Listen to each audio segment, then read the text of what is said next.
Ferguson, you here? I see your name. Yes, Mom, I'm here. Good night. Good night. So I'm not gonna see them? That's not fair.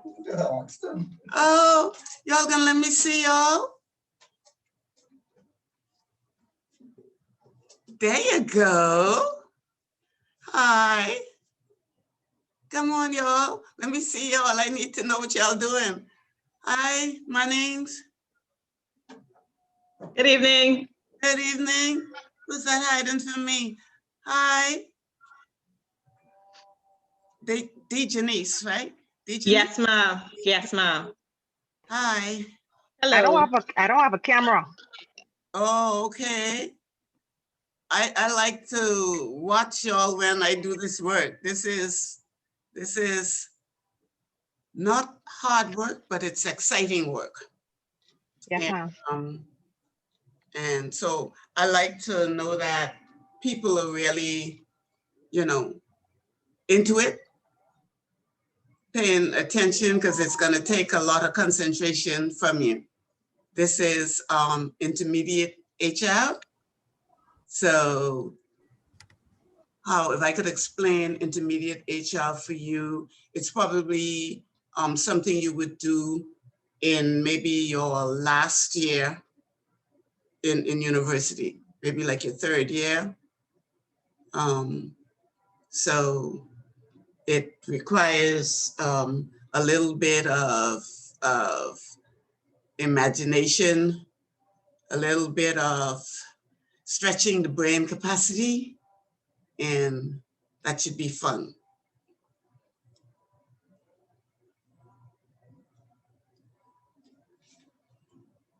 Okay, I'm gonna start by giving you a little bit of information, because one of the ways that I analyze, I hate using the word test. So we grown-up people working, so we don't test, but we just try to analyze where people are. And so that means I'm going to give you quite a few assignments just to make sure that we're understanding where we are. So I want you to take down this email, because you're going to send your assignments to Eldine. You got a pen?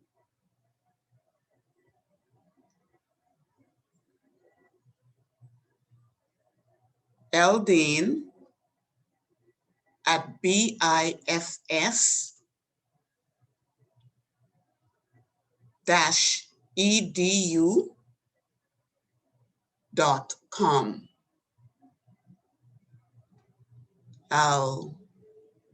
Before we leave tonight, I will remind you, because that's going to be important. Now I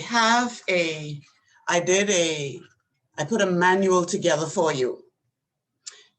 Unfortunately, for me, I thought, because this is a big, big room, I thought we were going to social distance. And then I get told, everybody is going to do this online. So that's okay. I prepared the resource manual for you. Now here's what you have to do. You have to come into the office, and I need you to come and pick this up and before the end of the week. So you could go over the material that we do tonight, and that you can, read upon your material. Also, I've left enough space for you to actually write your notes in the manual.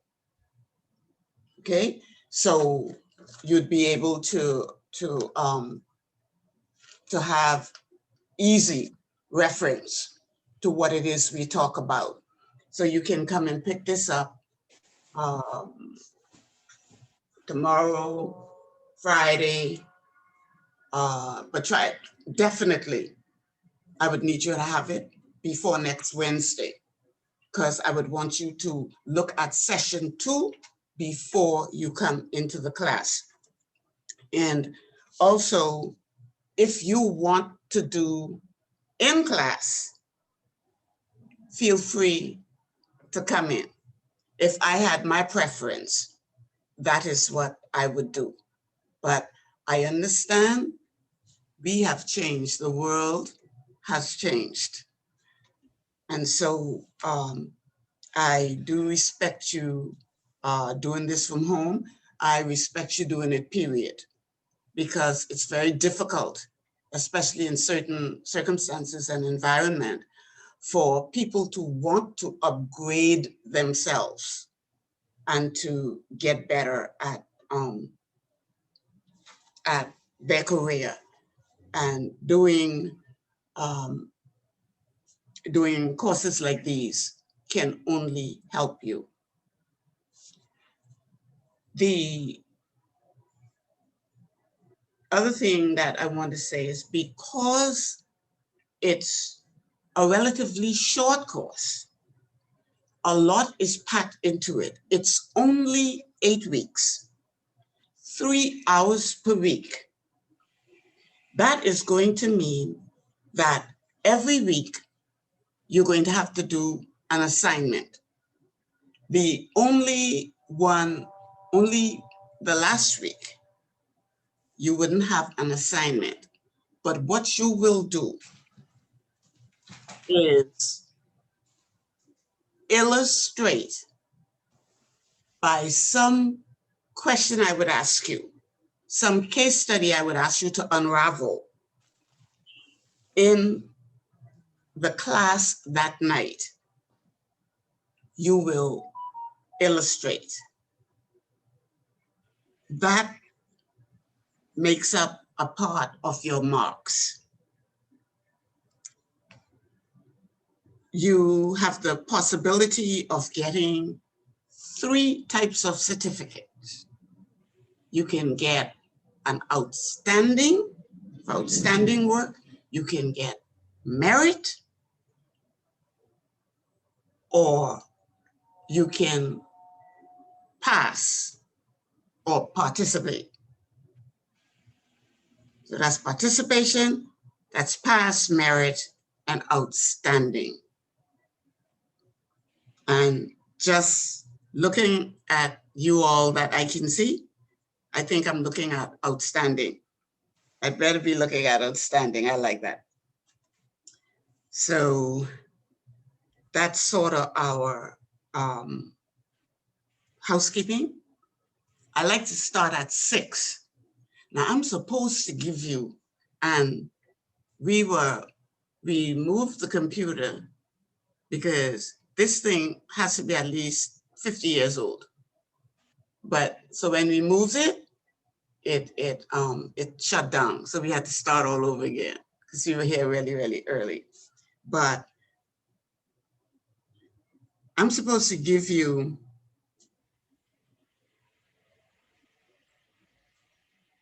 I think it's a 10-minute break and a 15-minute break. We most certainly don't need that. I prefer, if we don't use it, to give it to you at the end of the night. So instead of us signing off,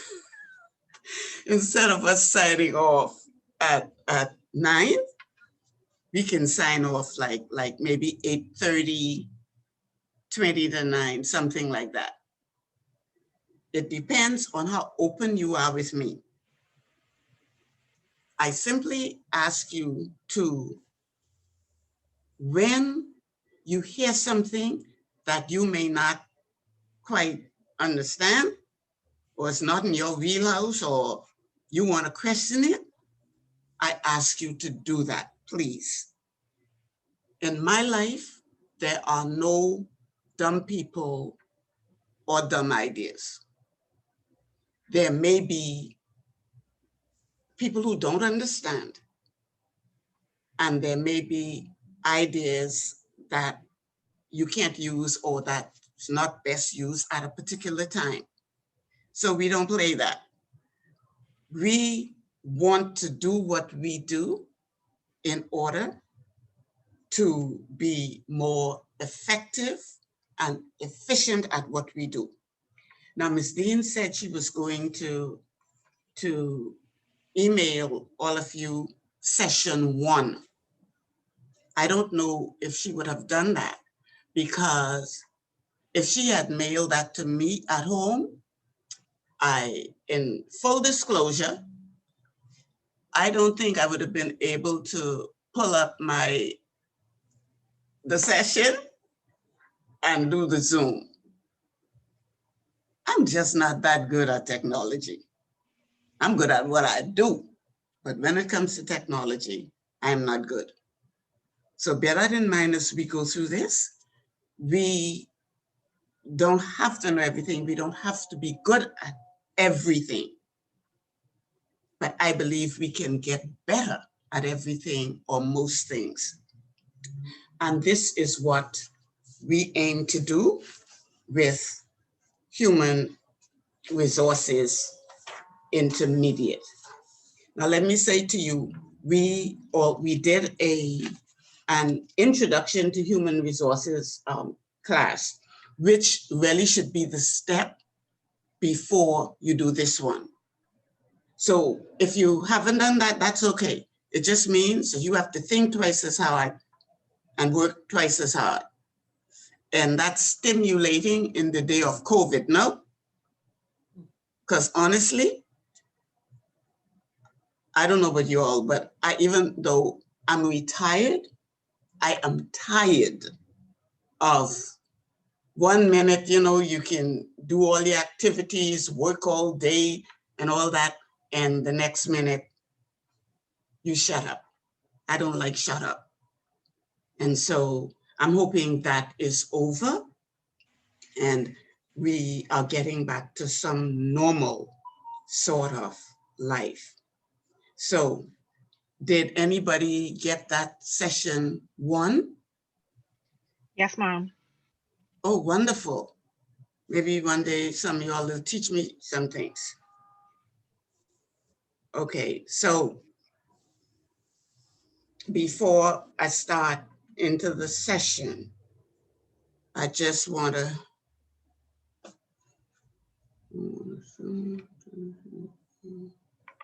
I think we have 6 people on, and we are scheduled to have 12. So I have Jackie. I have Jackie, you there, right? Without your video? Yes, I'm here. Okay. And we have Wilson. Yes, ma'am. Great. So, and we have DeJanice, and I have somebody just showing up as HP. Who's HP? That's Munnings. What happened is when I was on my phone in the session, because I clicked the link she provided, it showed my name. Oh, but then my phone was dying, so I switched to my laptop, and I noticed when I came on my laptop, my name is in there. But it's Munnings, Lorraine Munnings. okay, gotcha.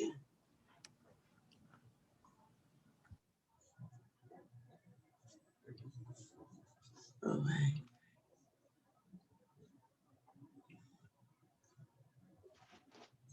And I'm going to take every day. I'll take a register, and I'll tell you why.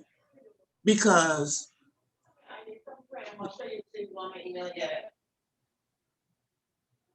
there are some things. Don't come in front of the camera. Including there are some things including your DJ's Gmail. appearance and your Go in DJ's. Go into this thing with say Letitia Bullet Dean and open that attachment for me and print it. Could you mute Yeah, mute your audio for me. That's okay. Listen, I tell you all, don't feel badly. I learned a lot of things in the past year. Okay, I was just like that. I didn't know what I was doing. So yeah, like I'm saying, your attendance, your being here on time, all that is going to go into your final grade and the type of certificate you get. Because if it's one thing HR people should have and be above anything else, is the example for your organization. HR people is supposed to be, you set the pace and everybody follow. So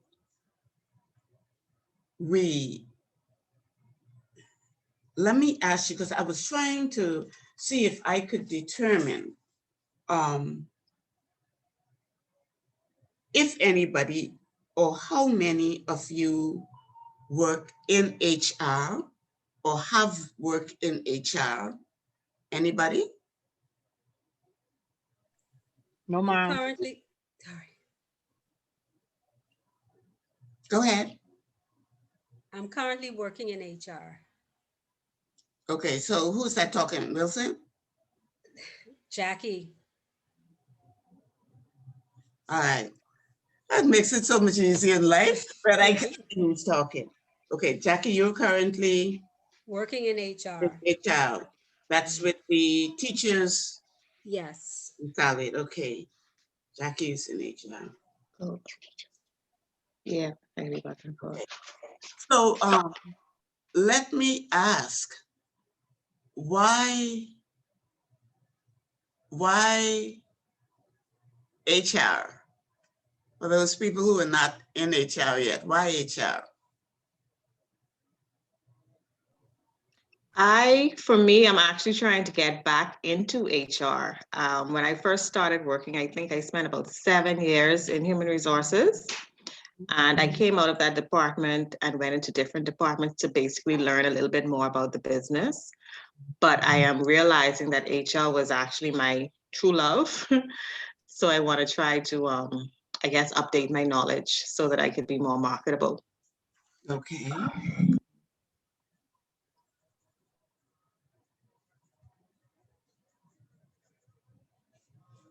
So tell me, Bridget, why do you want to do this? Well, This is a big investment. it is. Yeah, and I just want to know, what? Well, currently I'm in accounts Okay. and I'm just doing it to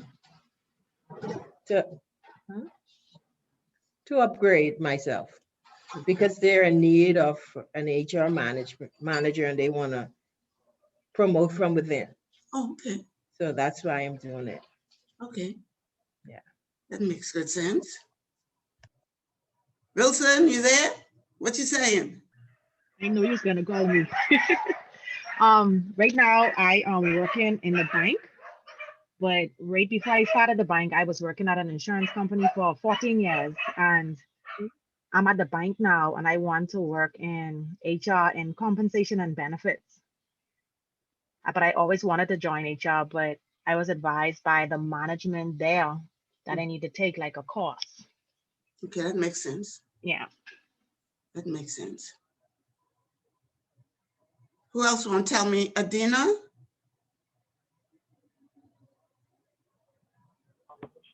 Adina, you LinkedIn? Johnson? Yes, can you hear me? Yeah, I can hear you. Mm-hmm. Okay. I studied psychology and at COB. Unfortunately, I didn't get the chance to get any cross training in HR. So this is something that I always to do. I also work at the bank Virtuoso, and the HR manager told this is something we needed a course to take up in order for us to be considered to get in the HR department. So that's basically why I wanted to get some kind of experience and some kind of certification to be more marketable. Makes sense? Now let me make a suggestion. Then I'm going to ask any of you to respond to the suggestion. I believe that you talk about course training. One of the most important things that a manager, supervisor, or anyone can have in an organization is HR knowledge and competence. You know that every manager or supervisor should have HR competence. Why should they have HR competence? Why do you think? I think as long as you're dealing with the people resource of a company, you need to know how to relate at every level.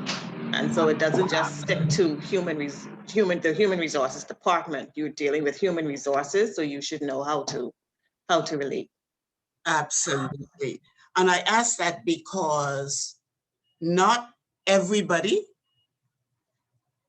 we don't have the kind of size organizations where everybody who wants to do an HR course or get an HR degree can actually work in HR. Our businesses just aren't that big, but that knowledge can be applied to every single department because a manager has to know all of the HR things going on to be able to relay it to HR. And as we go through this course, you're going to see how and why that is so important. So I guess I am going to have to, since you can't access your session 1, I'm going to go through it with you and ask you to think about some of these things. And of course, I'm going to ask for your feedback from these things. So the definition I chose of human resources management actually came from Wikipedia, because I think it's perfect for what we are doing. And I know you got your course aim and objectives.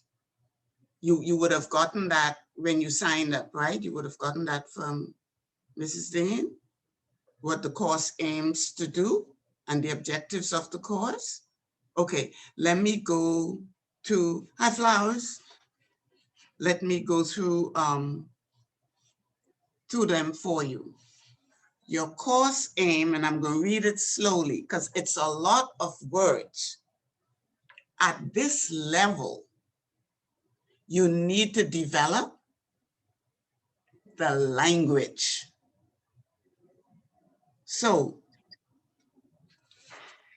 this course aims to provide practical, and if any of these words stand out to you, you jot them down because I might want to ask you about it.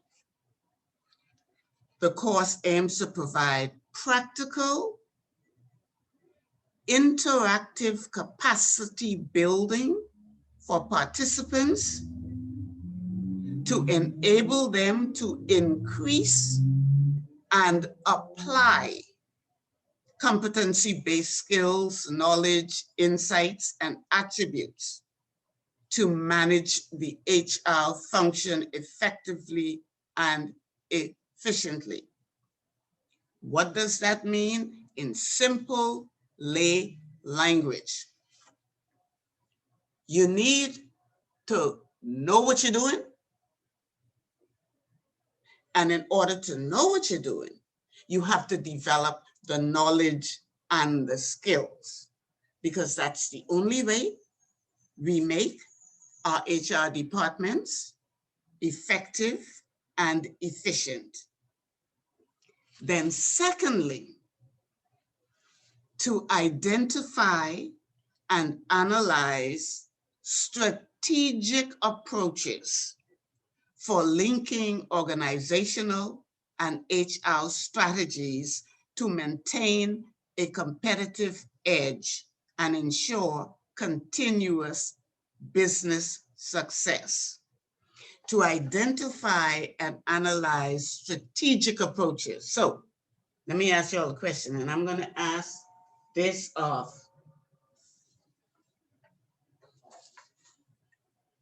Jacqueline, and I'm going to ask this of, did I see Erica? I guess I didn't. Erica, you're not here? Okay. Janice, I want to ask you as well. And that second point talks about identifying and analyzing strategic approaches for your organization. So, Janice, you are at CIBC.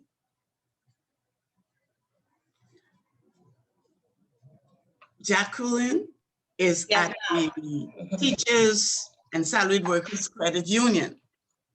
Now we're looking at two very different organizations. So, do you think, Jacqueline, do you think that the strategies and the approaches you employ at the credit union will be the same as at the bank? And bank, I want to ask you that same question. Do you? No. Sorry. No, go ahead. No, not necessarily so. It can be different depending on the culture and or the environment and specific needs of the credit union versus the bank. Absolutely, that's what I think. So, what do you think, Janice? What do you think about that same thing?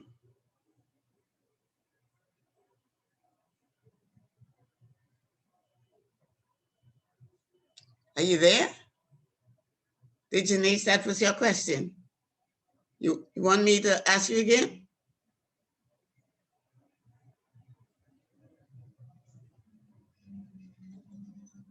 Now, I'm gonna need you all to stay with me. Stay with me. I'm sorry. I don't know if you were speaking to me. My internet dropped for a bit, so I'm sorry if you were speaking to me and I didn't answer. Okay. We were talking about the strategic approaches. And so I pulled out two organizations. I pulled out yours and I pulled out the Teachers and Salaried Workers Credit Union, talking about strategic approaches. So the question was whether you think that your strategic approaches at your bank will be the same as those of the credit union. You want to know if the strategies would be the same? Yeah, if your approaches to HR and how you work HR in your organization, do you think they'll be the same as they work it in the Teachers and Salaried Workers Union? They use, would they use, you think, the same approach as you, the same strategies as you? Oh boy. I'm thinking that the basics may be the same, but in terms of how they're carried out, they may be a bit different. And that because the bank is more of an international one, and so there are different ways that they have to approach certain things depending on which region they're dealing with at any particular time. But for the credit union, because it's all one, I guess, one nationality, basically one culture, it'll be a bit different. I don't know if I'm on the right track, but that's how I'm thinking. Oh, yes, you are. Y'all will end up teaching me a lesson before I leave from here. This is exactly what you're on the same wavelength as WIMS, because the two words you both said that makes me know that you understand what we are saying in your aim is culture and environment. HR strategic approaches are based or ought to be based on the culture of an organization and the environment of that organization. So our course objectives is, number one, to explore in depth the major roles of HR management and how they directly impact the functioning of the business or organization you're in. To explore HR management relationships with operational management and approaches for linking organizational and HR strategies and goals. To analyze the impact of organizational environment and culture on effective recruitment strategies, methods, and tools. Learning to formulate and design policies and set HR team objectives. Understand the dynamics of and develop strategies for stimulating productivity and performance. That's things like motivation and incentives and coaching and mentoring and correction. And if I remember correctly, one of you said succinctly that you want to get involved in compensation and benefits and stuff, right? Did somebody say that? I'm sure I heard that. Yes, ma'am. That's what I thought. And then to understand and develop HR management's leadership role in terms of building influence, guiding your team, leading and managing organizational change and transition, and guiding employee performance. And this is going to be a whole lot easier when you pick up your book and you're reading it for yourself and not listening to the droning of my voice. Trust me, it's gonna be easier. So let's take a look at HR major roles. And doing intermediate HR, you are past now the personnel phase. In the personnel phase, all you mostly interested in, which is what say a much smaller, like a convenience store or something, or a dress shop would be interested in. You're supposed to be past that stage now, because they'd be thinking, what do you think they'd be thinking about? If you went to Shane's department store, can you think of Shane's department store in terms of HR? What do you think in terms, what you think of, or any little store? What you think of them in terms of what you think is their most important? Time and attendance and payroll. Pretty much that's it. And payroll. Just, you come into work today? Yep, and on time. And on time. And have basic competencies. That's right. Or you get cut. So we are not, that ain't where we are. We are way above that. We are thinking strategies, policies, how we make our organizations better. So you might want to write these down. HR has 3 major roles. 3 major roles. And then I'm going to ask you to give me some details on the roles. HR has an administrative role.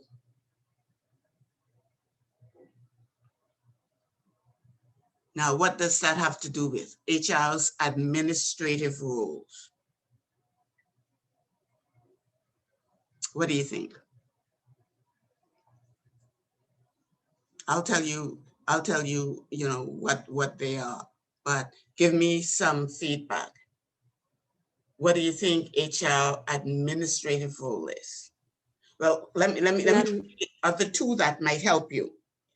It's the administrative role of HR. Then HR has an operational role, and then HR has the human capital management role, human capital management. So what's the administrative role? We were talking about it a little while ago on a smaller scale, on the small scale with the small store.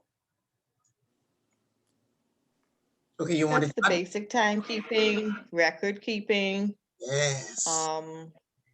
And like she said, the payroll as well. That's, you know, making Yes. sure the pay goes to the right account, stuff like that. Absolutely. Maybe. So no, absolutely. But now just let's put it in intermediate terms. Because I'm going to tell you, if you're going to get in the HR field, or if you're going to get to the place, you all notice where you are on the top of your organization, you have to sound right. That's important. Because if you, especially when you get out of local businesses and want to get into the bigger businesses, the international businesses like the banks and stuff like that, people want to believe that you know what you're talking about. And so the under administrative comes number 1, and I want you to jot these down because your first piece of homework is going to relate to it. Okay? So under administrative would come policies, systems, and procedures. Now let me say this to you. If you are in an HR role, and that can be an HR director, HR manager, HR supervisor, or anything like that, you should have a definite role in helping the organization to make policies and procedures. You can't have an HR, a real HR department that is not a part of the overall management.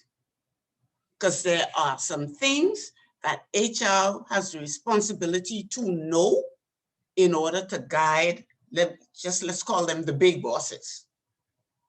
HR is supposed to know. So the second thing under administrative is what we were talking about. I think that was Raul mentioning the records and stuff. HR is to maintain personnel records.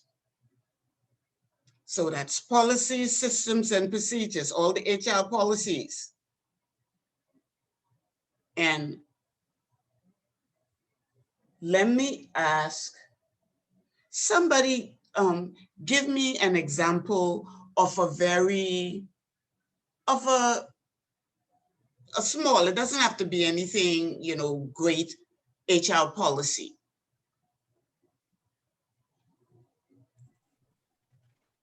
Vacation. Eh? There are policies surrounding them, right? Sick leaves or any leave entitlement, vacation, etc. Absolutely, absolutely. There are even policies. I know most companies have a very simple policy. If you're supposed to be to work 9 o'clock, they may give you 5 or 10 minutes grace before you are marked late. All of those things, they are policies, they should be there, they should be written. And we'll talk about in other sessions why those things are important. So the third thing that comes under administrative is the compensation and benefits administration.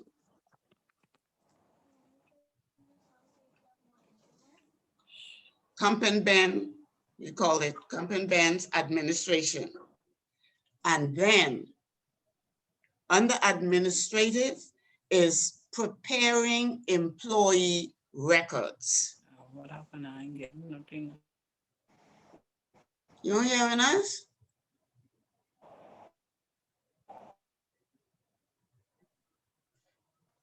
And then the last one under administrative is updating your internal databases.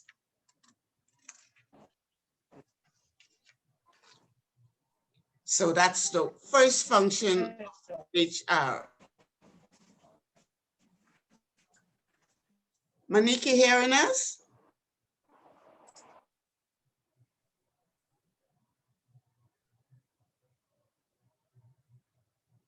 So the second role of HR is your operational role.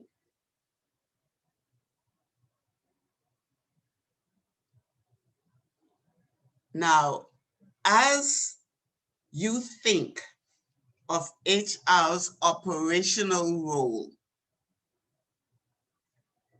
tell me what you think about. We already talked about the HR, the administrative, that's the personnel record side of HR. HR has an operational side. Want to take a stab at some of the things HR does under that operational side? Job description? That would come under your administrative. Interviews? Interviews would come under administrative. Well, actually, interviews would come under the management of personnel in the human resources. Operation is when you do things like reinforce core values. You know, that's HR's job. Let me give you an example. Say a manager complains that they have people who are always coming in late. In a normal HR environment, they'll say, you better go see HR. And so when they go to see HR, HR now is supposed to counsel them according to the core values, and a core value is you be to work on time. The other thing is HR is supposed to make sure the environment is appropriate. That is operational. For example, there ought to be signs in your workplace that tells you different things. Something as simple as an exit. So if there's no notation of the exit or the exit light is out, HR, your eyes should be open. So you could tell the manager, for the safety of our employees, this ought to be done. The operational side of HR is to help control costs. How do you do that? Come on, somebody who is not in HR, tell me, how do you control costs? Like stop wasting the cups. Stop using unnecessary paper. That's right. If you use a whole heap of paper and you know the next cycle be used, turn it over and reuse it. That's right. help costs. That's right. Truly. Don't take the pencils and carry them home. Yep. Don't, you know? Don't take the sanitizers. Leave them to wake. Exactly. That's an HR function. Okay? It's like HR has to do all the hard things.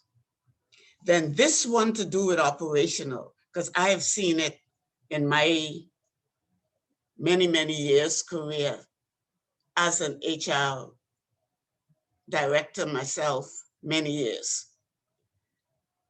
Labor law compliance, because HR don't know the labor law. They give no guidance to managers and supervisors who break them all the time. And then when the problem comes, they point the finger at HR. HR didn't do that. And then there are the rules of conduct. All of those come under operation. Now,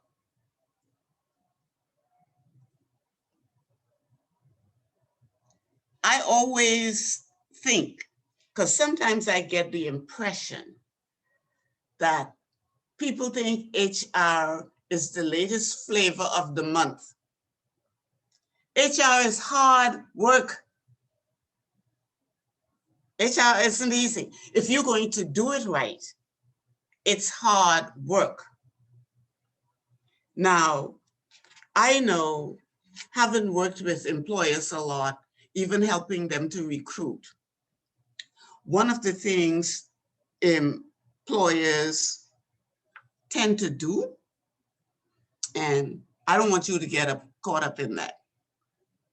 There are some wicked people in this life who go out and they get degrees and they get certificates. And HR does not do a proper job of vetting the things, of interviewing properly to find out, yes, these people have the paper, but can they do things? Do they know what they're doing? And a lot of times they don't. And so you all tell me, when that happens, what happens in an organization? Morale goes down. Hmm? Morale it tends to go down from the other employees. Yes, it does. Morale drops way down. Because I've often heard people say, I am doing the work, but they have the paper. So I'm only suggesting that this is not easy, an easy thing to do. So before I just sort of told you about HR's roles. And I think I only gave you two, because the third role, is the human capital management. Okay, and that's where we talk about recruitment and managing employees and sourcing them out, and talent management and managing organizational change. We are in the stage right now where perhaps one of the biggest things we have to do is to manage what's going on.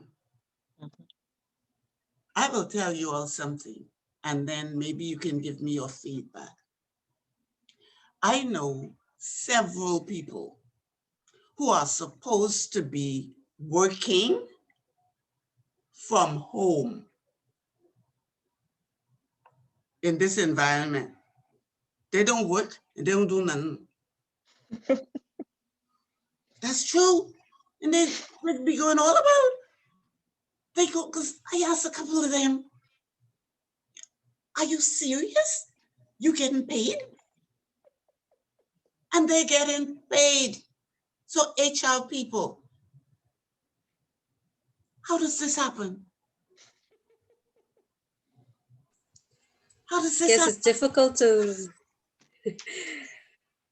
I don't know.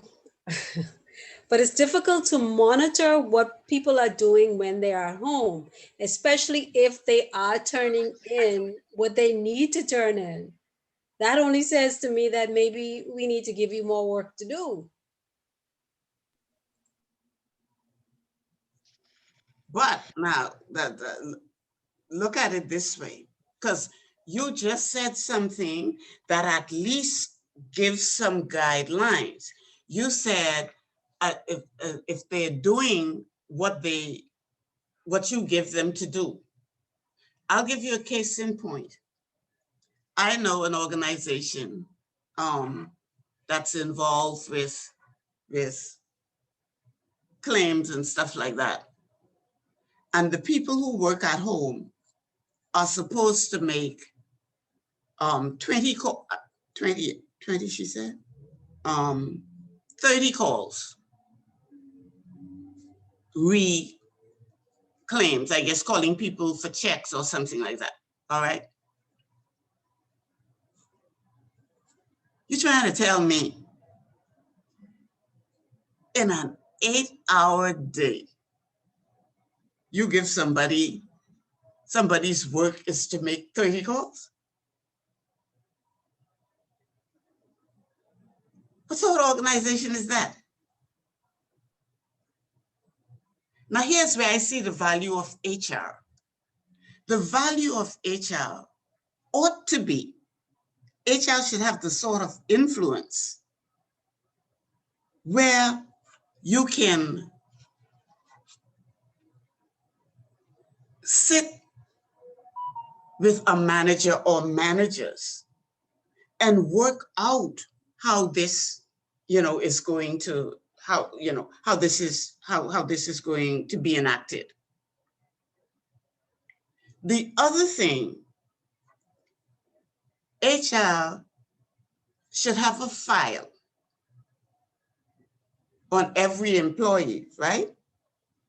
And that file should mostly be made up of a very significant tool to help you in an instance like that. What's that tool that's in that file? What's in there to tell you who you could trust, who you can't trust, who you know work, who don't work? What's in there to tell you that in that file? The performance appraisal? That's right. Okay, that is right. And that performance appraisal gives you what you need to know, who, just let's use the word, who you could trust. Because in there, now, that's going to be providing who fills out the performance appraisal, does it correctly. Because I have seen some things in my days that turned all my hair white. It used to be black a long, long time ago.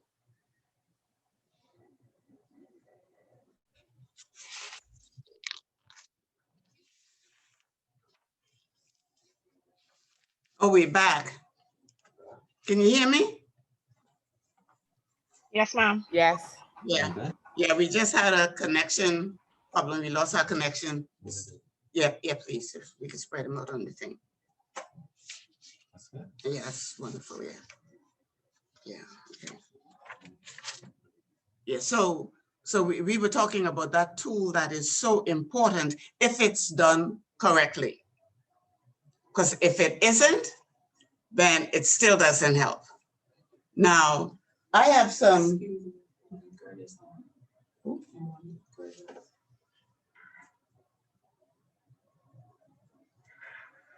Yeah. Okay.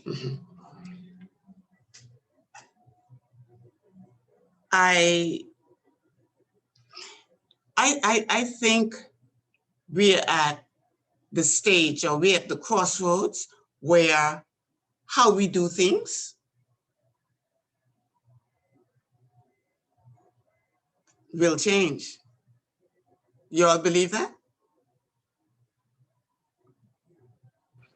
It's unavoidable. So let me ask you,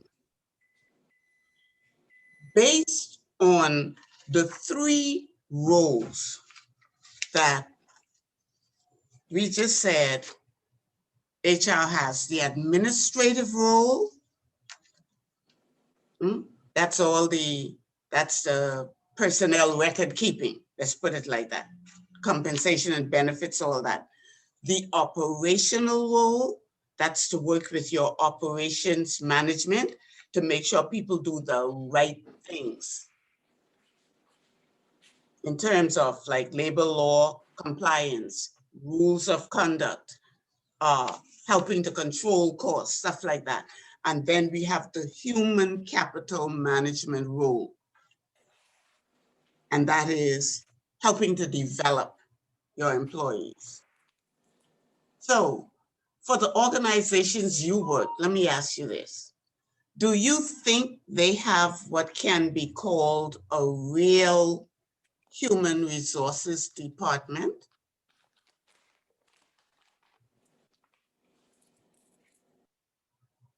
Definitely on my end.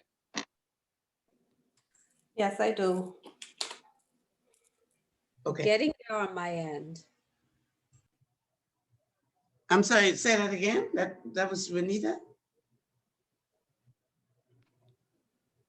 No, I wasn't the last person. Oh, who said something? I said getting there.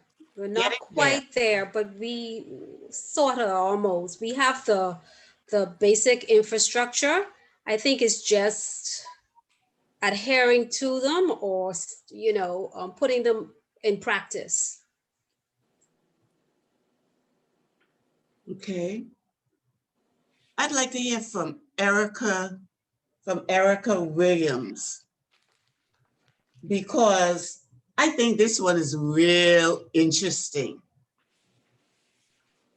Erica, what do you think? How do you see HR working?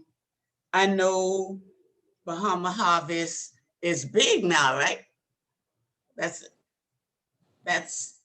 And yeah, because you have those 2 huge churches and people, and that being a different kind of organization. How do you deal? Can you unmute your button? I can't hear you. There should be a little thing that tells you.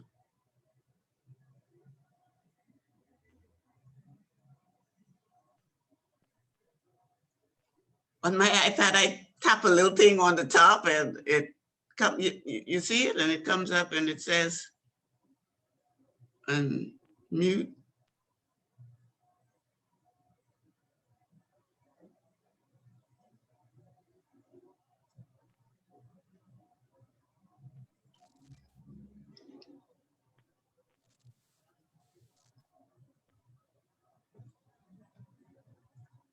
Like the disciples, I am like the apostles, I am the least of all when it comes to IT stuff. We're not hearing you.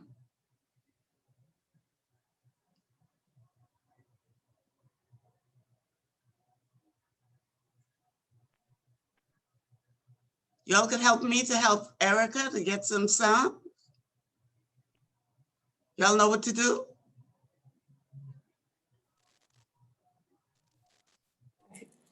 Can she hear you? Yeah, I think she can hear me. We just can't hear her. You can hear me, right, Erica? If she hovers the mouse over the screen, there should be the different top, thing yeah, should the come top up. right.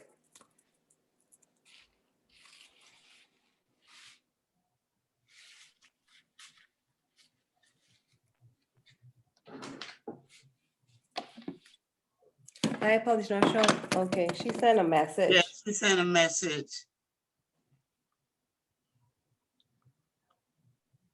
Oh, If it so just, she may need to log out and log back in because she's saying she is unmuted, but we still can't hear her. any kids in that house, I like to have my little niece Or on. when, Erica, when you signed in, did you see the option where it asks if you want to use the device? What does it say?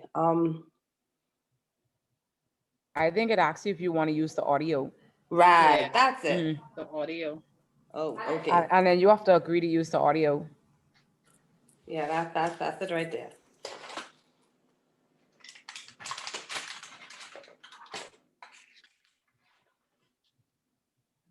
Now in HR, that's just like, you have to work with your people sometime, you know, because we like to assume that they know everything. You realize that HR people, once they do that interview and that poor employee comes into the organization, we give them how much time you give them, Wims? Half a day on their orientation. We give them half a day or a day. Well, it should be ongoing. Orientation is an ongoing thing. It should. It should be an ongoing thing. We don't have like a formal one set aside because what we normally do is assign them to their areas, and the managers and our supervisor are responsible for making sure that they go through everything with them. But that's within that 6 months probationary period that they're supposed to be actively learning. Or 3 months at least. How can they learn if they have no teacher? Just something to think about. So Erica, you with us? Oh, you.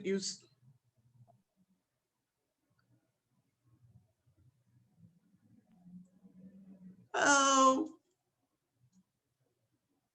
we still can't hear you. Because you could hear us, but we can't hear her. We'll come back to you. Keep working on it.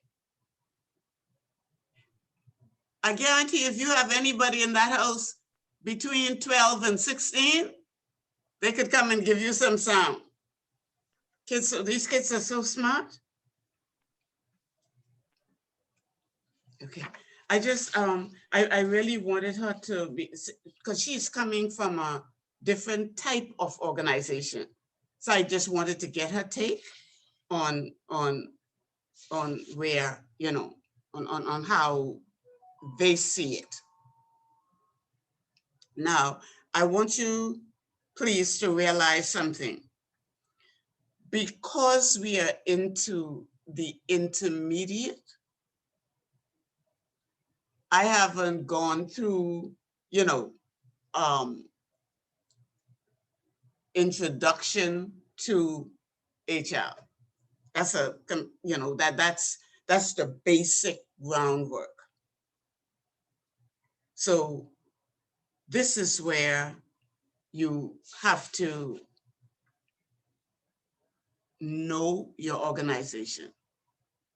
You can't be a good HR practitioner, can't, unless you know about your organization.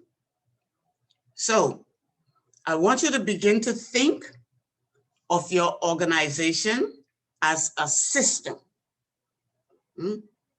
a box or whatever.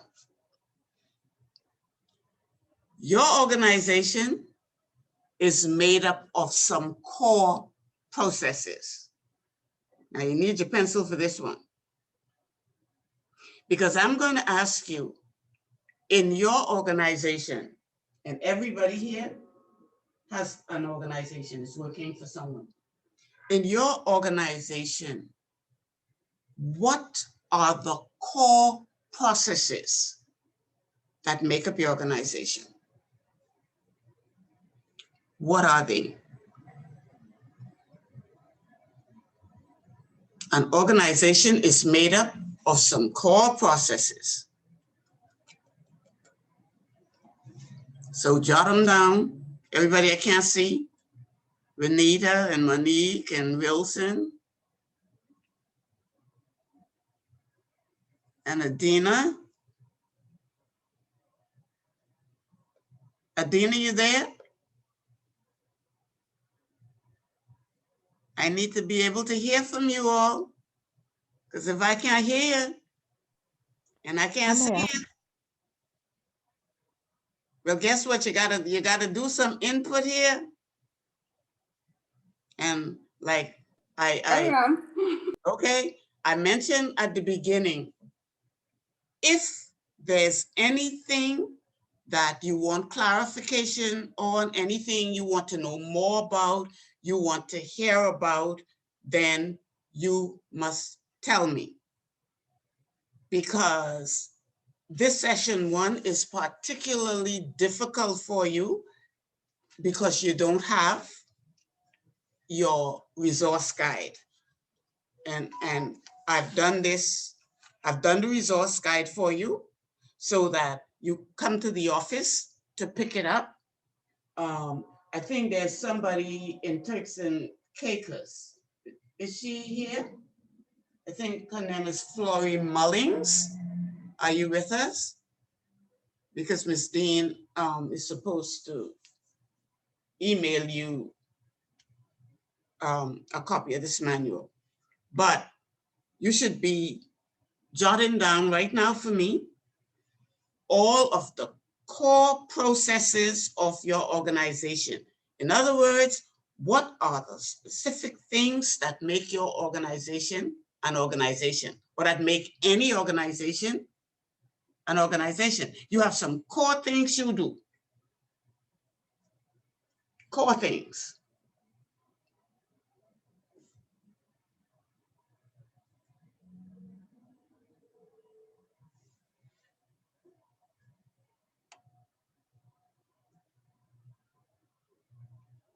Core things you do.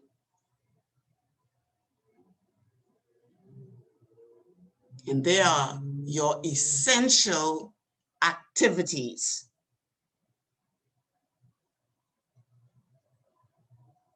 Core things.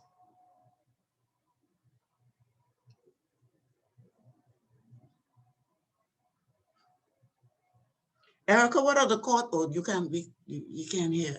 Let me see who I didn't hear from. Wilson.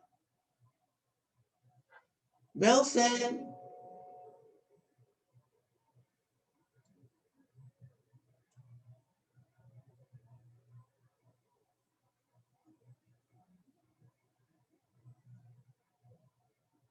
Wilson from Commonwealth Bank, you there? Yes, ma'am. I was changing my baby pampers. Sorry about that. Wilson, you're supposed to be in class. Daddy's supposed to be changing the baby pampers. Daddy not here. What was the question, please? Okay. I know you said something about my organization core process. That's right. What are the core processes of your organization? You want to share with us? Or you want to take a minute and jot it down and let me come back to you? When you say organization core process, I'm not really too sure exactly what you mean. But the only thing that came to my mind when you said that was great employees. I don't know if I'm on the right track. I don't think so. Okay. No. A core processes or main process, they are the essential activities you do. And maybe I should not have said when you said what you said, Greek. What did you say, Wilson? Greece? Good employees. Good employees. No, I thought maybe you said greet employees, because no, ma'am. Let me tell you what one of your main processes would be. Planning and budgeting. Planning and budgeting. Jesus Lord, if you don't plan it and budget, you're gonna have no organization. Planning and budgeting. Come on, give me some more. Goal setting. No, Good that's strategies. Huh? Strategies and goal setting. Think now, think of the main things that happen. You gave a perfect one just now. Another main thing, the reason that you exist, for example, is customer service, right? Right. You exist to serve your customers. That's a main process. Give me some more main processes. I'm not understanding what you mean by core processes. Are you asking who we are, what do we do, or how we do what we do? I didn't get to the how yet. So what would be like if you're? I'm still at the what. Okay, Inventories and sales? Every inventory and sales. That's a core thing you do that makes the organization an organization.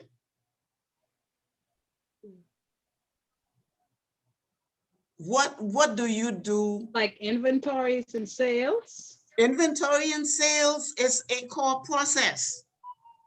What about, like, I would say with us, with the membership, our core process is onboarding new members. That whole, of course, right? Of and then lending and savings and, you know, other aspects of the job itself. They're core. They're core, okay. They're core, because with what we do, them, what you we don't offer. exist. So your core process, your main processes are the things that you do for you to exist. Now you can't begin to talk about HR until you understand why you exist, what are the things that make you exist, and the reason for those things.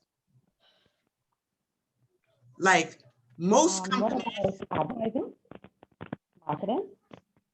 Most companies have like some very main processes. Finance and accounting, main. Sales and customer service, main. Purchasing and inventory, main.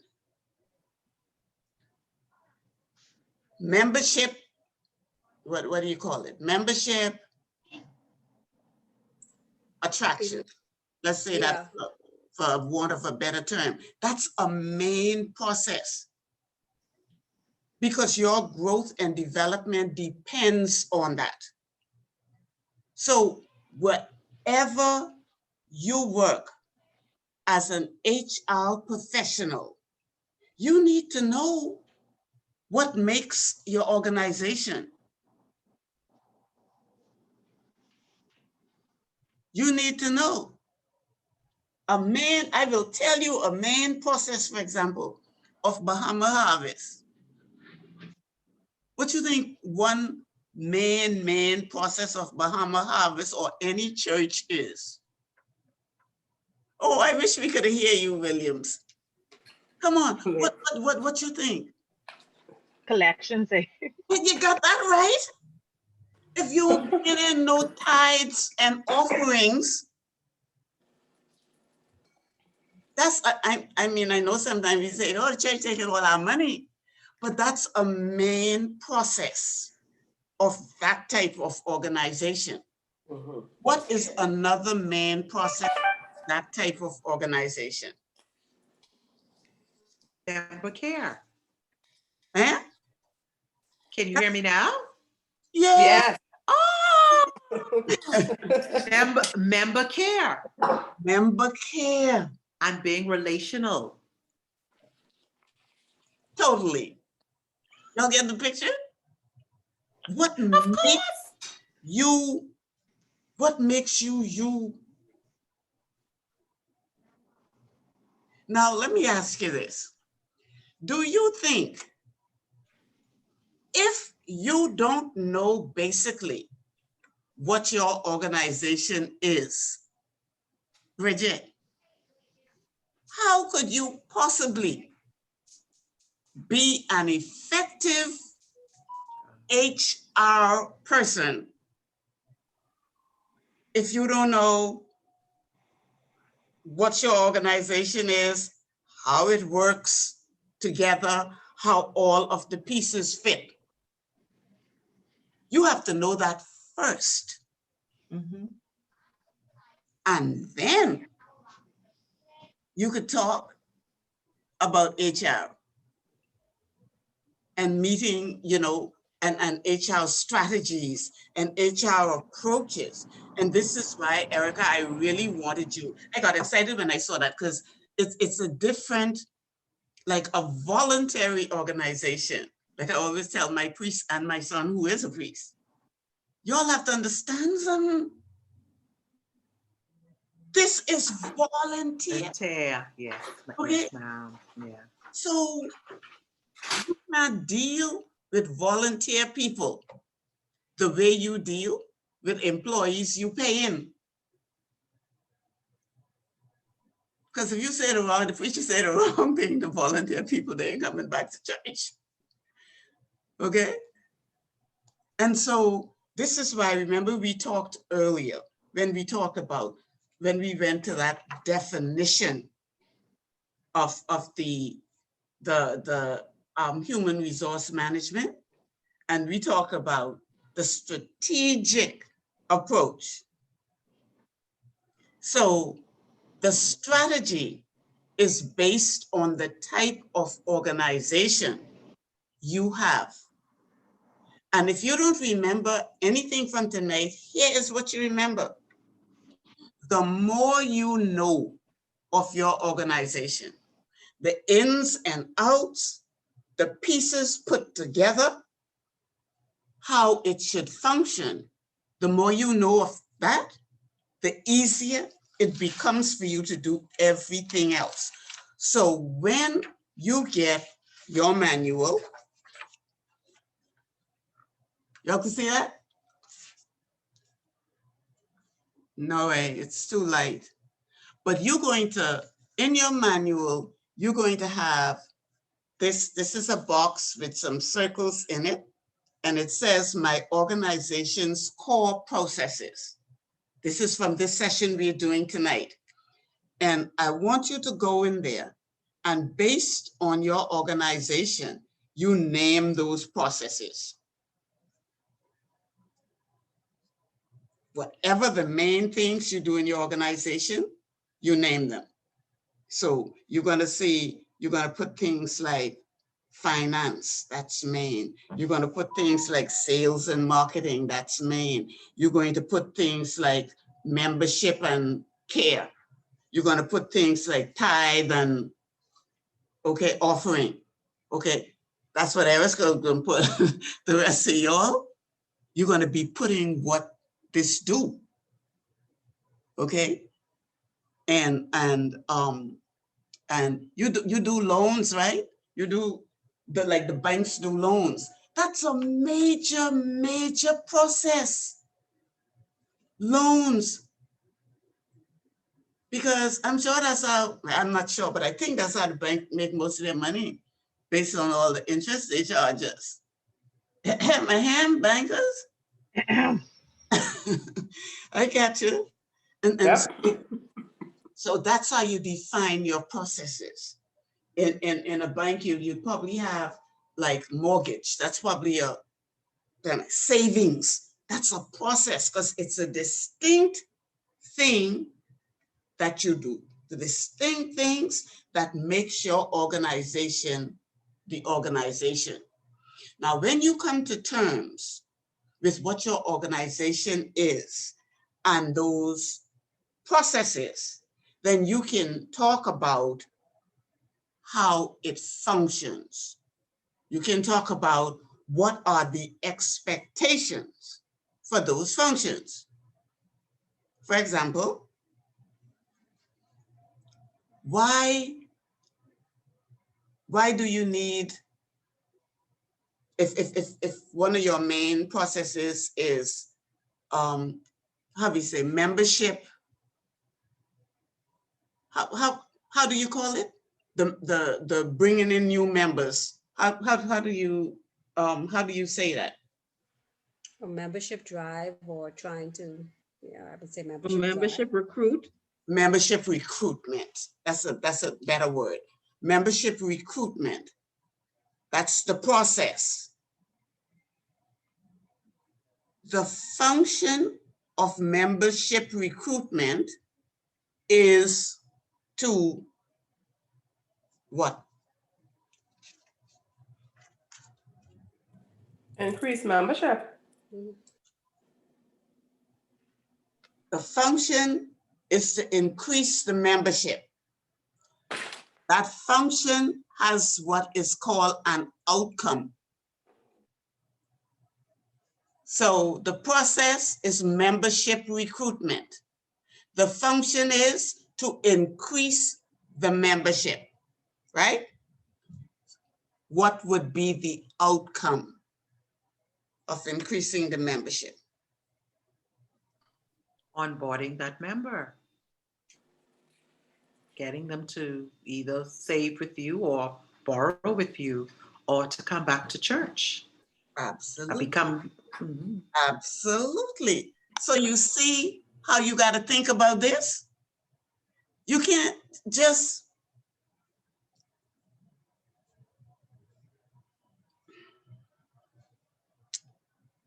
I'm trying to think of the right phraseology, but I truly believe that if people can make the connections, they can be much more effective and efficient at what they do.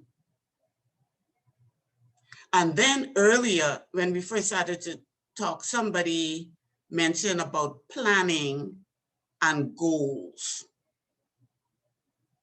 And they all add up, because once you know the process and the function, the expected outcome, the sensible thing is now you're going to set some goals, right? Because you think you're going to sit down and say, okay, membership increase. And it just happens? No. Now, HR people, why is it important for you to know all this? So you can place the right people in the right places to develop your plans and goals. Got that right. That's one thing. That's one thing. But you got that exactly right. And sometimes I don't know how these organizations function. Because plenty of people just in the wrong place. And I'm wondering how much better the organizations will function. But you need a good HR to help. So HR can help put the right people in the right places. What else is so important when we talk about these things that we're talking about right now for HR, where HR can be a big help if HR knows how the pieces are put together? Helping to develop employees so that they can better produce. Totally. Through training and other developmental courses. Truly and totally. But where do you get that information from? What sort of things you have to be able to get that information and know what to do with it? What's missing from that little piece that HR needs to have? Are you talking about core values, mission statement, that kind of stuff? I'm building off what she just said. We were talking about what HR can do to help make these things happen. Training. That's what she just said, training and development. Putting the right people in the right places. There is something else that's just as important as that. I think recognition. Leadership. Recognition is just as important as well in a lot of cases. Absolutely. And leadership. And leadership. A whole session on leadership. Because what tends to happen in organizations is HR people sit over here in their office. And that's all they know. That's not supposed to be offensive to anybody in HR. They don't come out. I almost said ouch. I'm saying you need to come out, because guess what? HR has to learn all of the other managers and stuff, you know, because HR now is the guide for them. And remember when we first started talking, we said HR is the example. So you have to help managers and stuff manage their people. And this is why we also said that you have to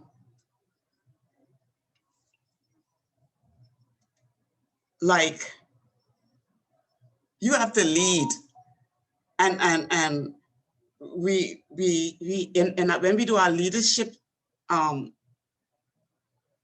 session, we're going to go into a lot of details about how an HR person helps to be that example and to lead. And a lot of times, managers and supervisors, they don't know what to do, you know. They don't know what to do. They don't know how to build relationships and develop incentives and motivate. And whose job you think that is? That's your job. HR. That's right. That's your job, okay? Who want to do HR. And I keep telling you, HR is not easy if it is done right. Now, I've heard people say to me, well, you know, Miss Marcel, they do what they want to do, or I don't get a chance, you know, to sit around the table and discuss issues. And if you're in HR and somebody from your department isn't sitting around the table, then you need to check yourself. And this is why you have to know. And y'all remember one thing I said a little bit earlier about sounding like you know what you're talking about?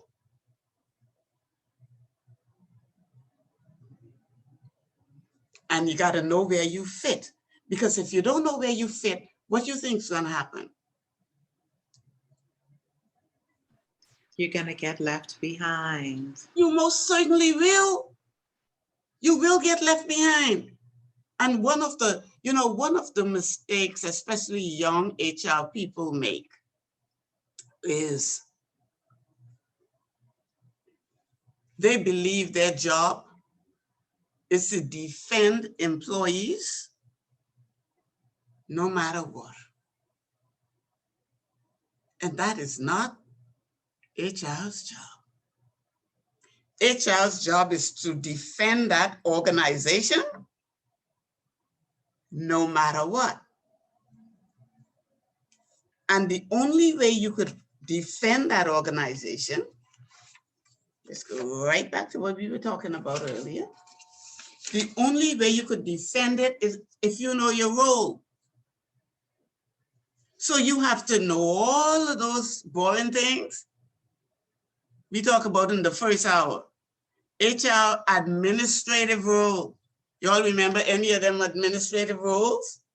Somebody give me two. Don't look at nothing. Just think about it and give me two.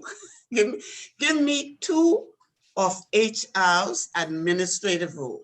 Compensation Policy. and record keeping. Compensation and record keeping, policy. Procedures.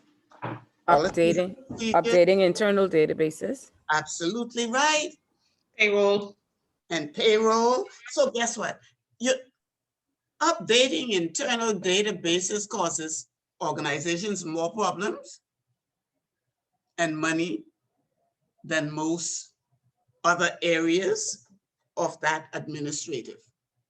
Y'all want to guess and tell me how?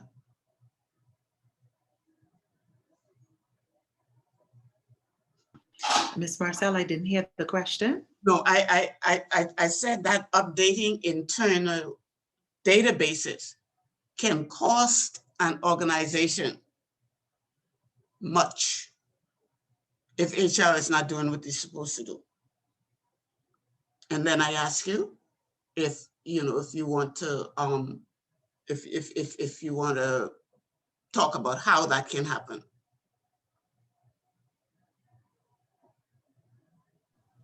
In the case of an audit? In the case of an audit, But no, what are some of the things you auditing though? Because when people hear audit, I guess they think about cash accounting flow. But what other types of things, as a matter of fact, HR should be auditing? Making sure that there are correct information on each employee, such as job descriptions, as well as if there are any transfer, there's proper record or history of every stage, every development, every transfer, every place, or every training that an employee has been involved in. NIB, date of birth, it could vary. All of that, and it's some more that we let go by. Yeah, types of benefits that they're entitled to. Yes. Any disciplinary action? Exactly. Yes. Exactly. Okay. And you seriously, you know how many managers and stuff don't know how much sick days their people have left, and if they get casual days, should they get, and sometimes they're too embarrassed to ask HR for HR's help. So when we talk administrative policies and procedures, what should HR do to avoid things like that? Organization and making sure you're updating your records regularly. So how you do that? We have internal audits. I'm thinking systems have to be in place. Systems have to be in place. Your policies and your procedures. And let me tell you, it's something as simple, right? As I ask a manager, I have something important to do. Can I go home today? Okay? Just as I'm supposed to have 3 casual days. And he say, yeah, take a casual day. And somewhere that is not documented. So when I come back in a couple of weeks, and he said, but I just give you a day. And I said, you didn't give me a day. So HR is responsible for things like that not happening. And so how does HR make, cause that not to happen? Wouldn't somewhere in the HR department be some sort of form or something that is filled out to say so-and-so had this day on this day, and that a copy goes in the employee's file in HR, and HR should have the influence on managers to say, you need to keep a file on your employees? Because a lot of them don't think that. But then when the mess hits the fan, they blame HR. Well, HR didn't do this and HR didn't do that. So HR's role in that administrative role is to really help to keep your organization on track.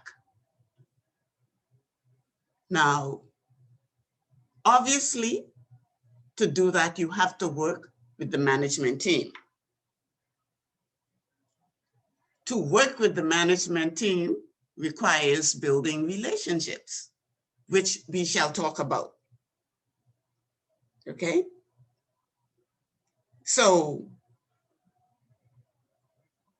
it sounds like plenty, but when you really think about it, it's not a lot. So as you transition into thinking about HR, you're going to find it all becomes, by the end of this 8 weeks, this will be so clear to you.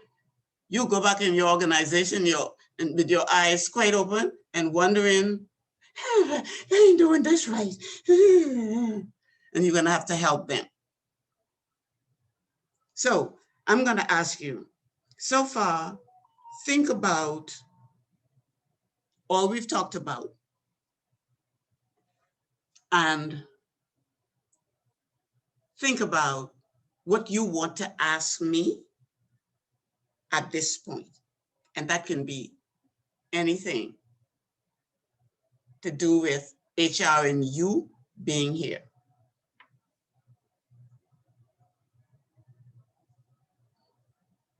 What do you need clarification on? What do you any questions you have?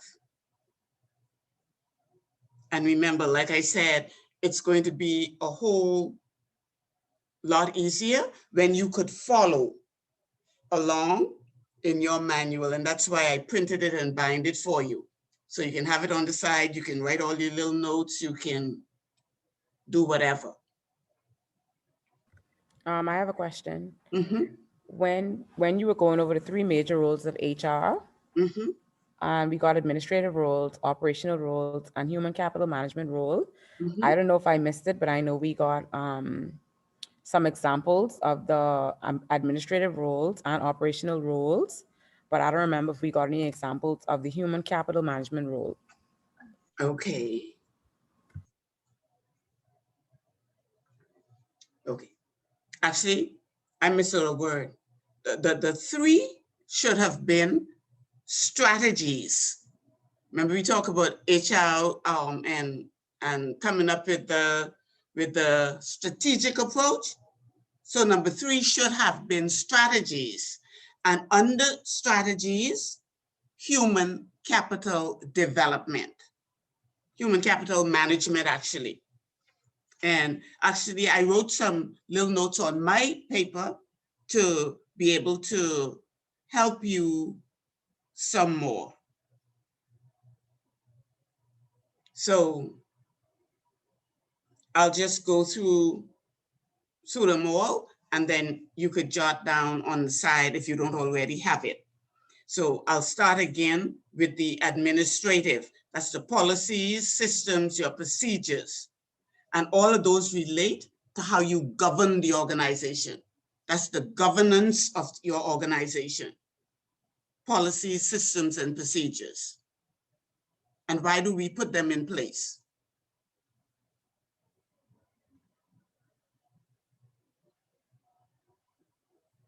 Why do we have to have policies? So the organization can be structured. You can't have anybody acting any old way. There has to be one specific way in order to meet your goals at the end of the day. And everyone has to agree to that. Exactly. Exactly. And then maintaining the personnel records, and we know about that. That's about the files and all of that. And then the compensation and benefits, that's pretty, just as it says. And that depends on the type of organization you have, the type of people that you need. Somebody was saying to me, and I thought this was really cute. Somebody said to me, well, they're pretty sure the manager of one of the fast food places, they give an example, must make a lot of money. So I said, like what? What are you thinking about? Well, they got to be making at least $1,100 to $1,400 a week. In a fast food place. You know how much burgers you got to sell. Okay? Now, if somebody tells me that a manager, maybe a senior manager in CIBC makes that, I could I'll say, yeah, because of the nature of the organization. If somebody tell me RIMS make that over at the credit union, I'll say, let's give or take 100. It's probably pretty close. You understand? But to tell me in a fast food, that's kind of hard to take. So, we just really have to think about those sorts of things. And then the operational core values, we all know what that is, right? That's our fundamental beliefs about how I like to put it like the character of my organization. That's what we live by. Y'all want to tell me some of the core values in your organization? Integrity. Integrity, for sure. Responsibility. Responsibility, that's right. Respect. Courtesy. All of those things. And follow the law of the land. I'm sorry? Follow the law of the land. What do you mean? Follow the law of the land or follow the law of the organization? Follow the law of the land. I guess because it's okay, I got you. Yeah. I got you. You mean like in terms of the labor laws and and all those sorts of things. Yes, we have to do that. We call it compliance. Yes. Okay, so we got that. And then foster appropriate environments. And that means, again, if I use the example, say, of a bank and let's say a retail dress store, you behave completely differently in the two of those places. So whatever type of environment that you want to encourage, that's the one I didn't have to go to retail store. I just have to remember Erica, because that's the kind of, that's the kind of environment, that's holy. I saw my priest on Sunday. I had to tell him somebody's phone was ringing, and the phones that have these real songs and things on it. And that phone went off twice in church, and he was doing his sermon, and he stopped in the middle, and his sermon was about God is good. And we just knew he was just going to explode. And I said, Father, stay focused. God is good. God is good. But it was so annoying, and it went for so long. So what happens in your environment has to be appropriate. And HR is the custodian of that. And helping to control costs, somebody talks about that. And you, RIMS, you mentioned something that I don't think we think about when we think about controlling costs. And you know what that is? Put in the wrong person in a job. Not an HR people. If we were doing introduction to HR, we would go into some of these things. But HR people could be very wicked. Y'all know that? Because HR people Yes. they know the jobs, right? And they save the jobs, you know. They save the jobs for their friends. They save the jobs for their family. They save the jobs for their church people. They do. And so a lot of times they don't,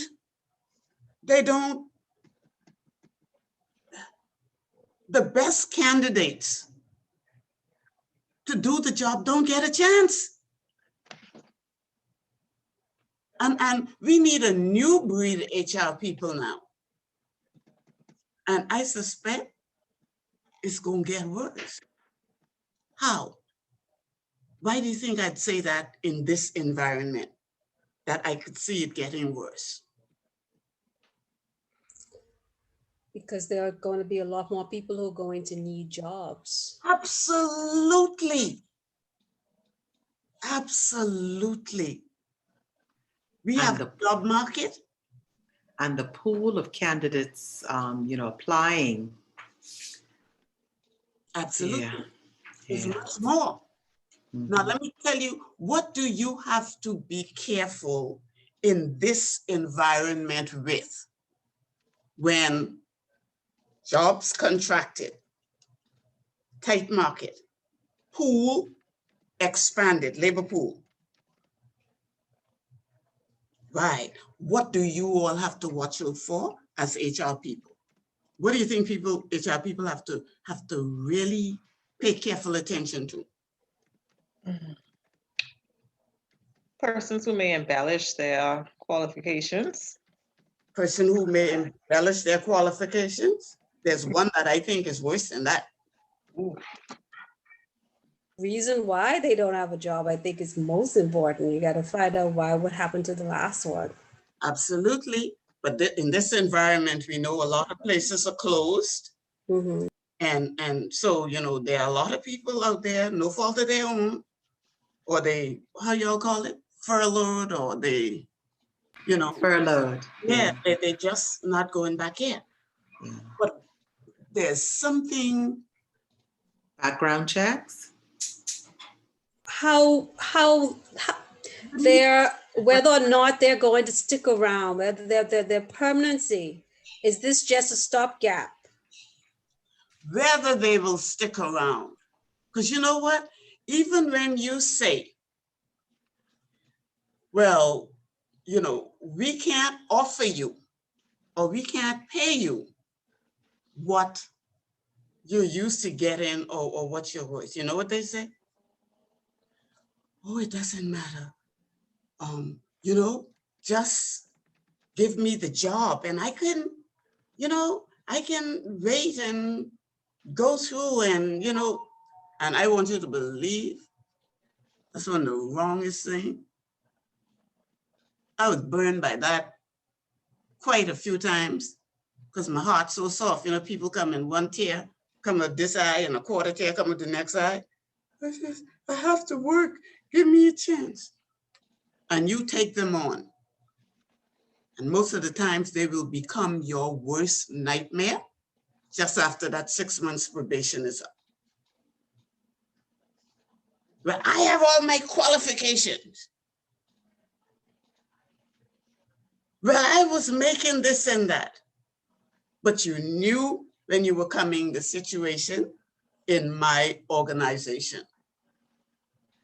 And every time you lose an employee after that probationary period and within that first year, you lose money. So you're not controlling your costs. You lose money.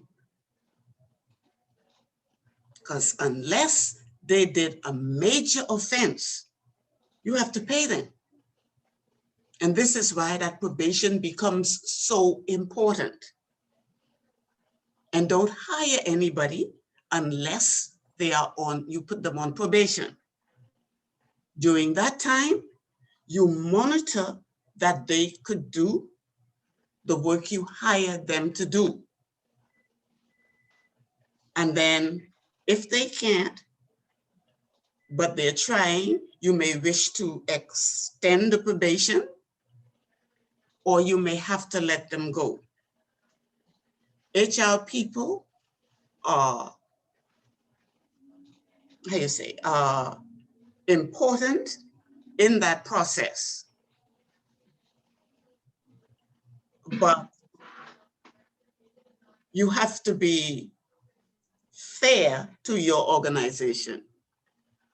You mightn't want to do something, but then it may be necessary to do it. So there is a combination of personalities that successful HR people have. They are able to listen and hear, to be compassionate but firm. Because after all, you are the custodian of your organization, and to make sure all these things happen, okay? And so sometimes you have to recommend that you let people go, you know. And that's the hardest thing to do, especially if you're going to, just let me say this because I don't know how other to put it, enter HR by moving up through the organization. Why do I say that? You don't know why I say that? Because you would have already made friendships and have certain relationships with the employees. Absolutely. And the hardest thing in the world is to change your thinking from one of them, not necessarily to one of them, but to impartial. You ain't nobody's friend. You ain't nothing. You have to take care of all of these things. Administrative, operational strategies. Who is right is right. Who's not right is not right. So policies and procedures and those sorts of things become all important, because that's what HR has to work with. So, because you're going to have to enforce those rules of conduct. Somebody mentioned the law of the land. And let me tell you, these days, if you're not doing it right in that HR department, you're going to cost your company thousands and thousands and thousands of dollars. So you need to do it right. So what does that mean? That means everybody who wants to be in HR should have by their side what they should have, Bull, because you got at this, what they should have by their side. Everybody, as a matter of fact, every manager, including HR, should have all of the labor laws that's pertinent to us.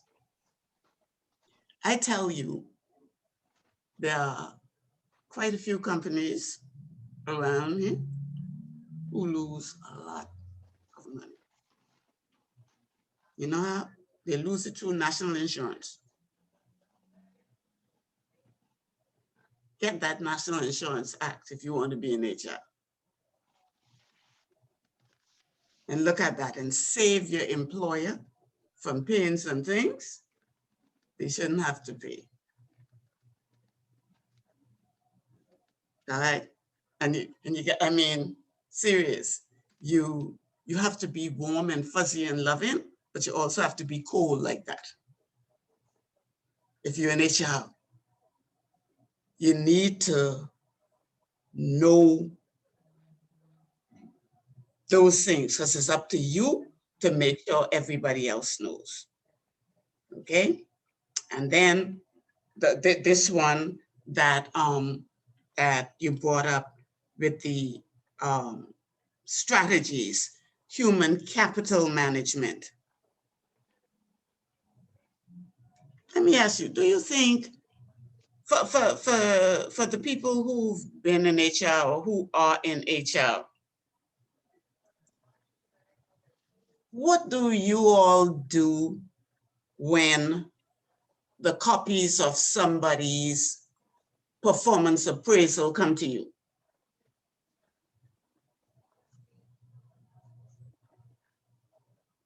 Now, I think we only have two people. We have Wims, who is in HR, right, Wims? And then we have somebody who had 7 long years in HR. Who was that? I think that was me. Okay, so this is y'all to give us a lesson. What does HR do? Give us the process that HR follows in dealing with that when that performance appraisal comes to you, HR. What do y'all do? Well, first thing I do is review it. And one of my things that I first look for is that attendance and punctuality and what the score is given against the actual. That is the basis of whether or not they are inflating all of the scores. Because if you're giving somebody, that the score is a 1 to 5 and 5 is the highest, and this person has been late 80 times, but they get a 5. That's one of my first go off. And then I go and look at the comments that are written not only by the manager, but also by the employees. I'm glad to hear that. And where you see an example like that you just mentioned with the scoring, what do you do? What's the next step? What do you Well, the next step is actually, because I keep the attendance or records as well as track attendance through a time clock, a biometric clock. I print out all of my information. I highlight those areas, those 101 times, so to speak, that this person has been late. I hand the PA back to the manager and say, okay, you need to really reevaluate this, because if you're scoring them a 5 on something that they should really be getting a 1, or hey, something on here, then how am I supposed to take all these other high scores that you're giving now? So do you think you have any responsibility to that manager or to those managers to help them understand how this thing's supposed to work, or find some sort of course or something for them to go on so that they learn how to do it properly? And well, and I also go through with them exactly what each grade means. Okay, and I give examples. If somebody's coming to work from 9 to 5, that's the expectation. That's the example that I normally give. So all they're doing is meeting the expectation of the job. And for each score, there's like number 3 is meet expectations. So if they're coming in 9 to 5, they're on time, but they're not going above and beyond to get an exceptional. And so that's how I talk to them to help them understand exactly how to score people in terms of if they are meeting or if they're even marginal or need work. so, Ro, you have anything to add to that? Or you can tell us what the outcome of what Wims just said is supposed to be or should be, and how you measure Coming in and out. the outcome?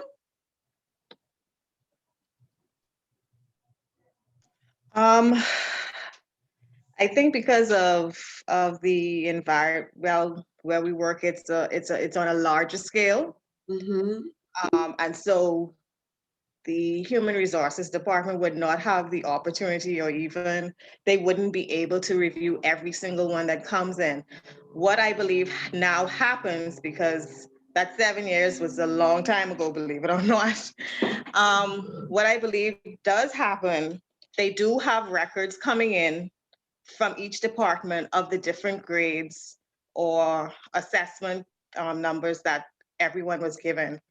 And I would say if there are any twos and below would be 2, 1, or below expectation is what it's called. Those ones would come under scrutiny more so. And the manager would be contacted to discuss exactly what could have gone wrong based on what's being shown on the appraisal. And the employee would then have to be called in because you would have to be cautioned. Because if you get that more than once, more than twice, I'm sorry, you could either be terminated or demoted, depending on the reason why you're not meeting expectations. And so in cases like that, plans are now put into place in order to assist the employee with either at least meeting the expectation or an assessment is done. And if maybe the job that the employee is doing is not a correct fit, they may have to work with HR and their manager, trying to find someplace else or something else that could probably assist as much as possible. I've found it's very rare where they are terminated. They normally try to find someplace else that's a better fit or put processes in place or help the employee take a course, like you said, or because we have internal courses as well being that they're able to take in order to assist them with meeting the expectation before any drastic measures are taken.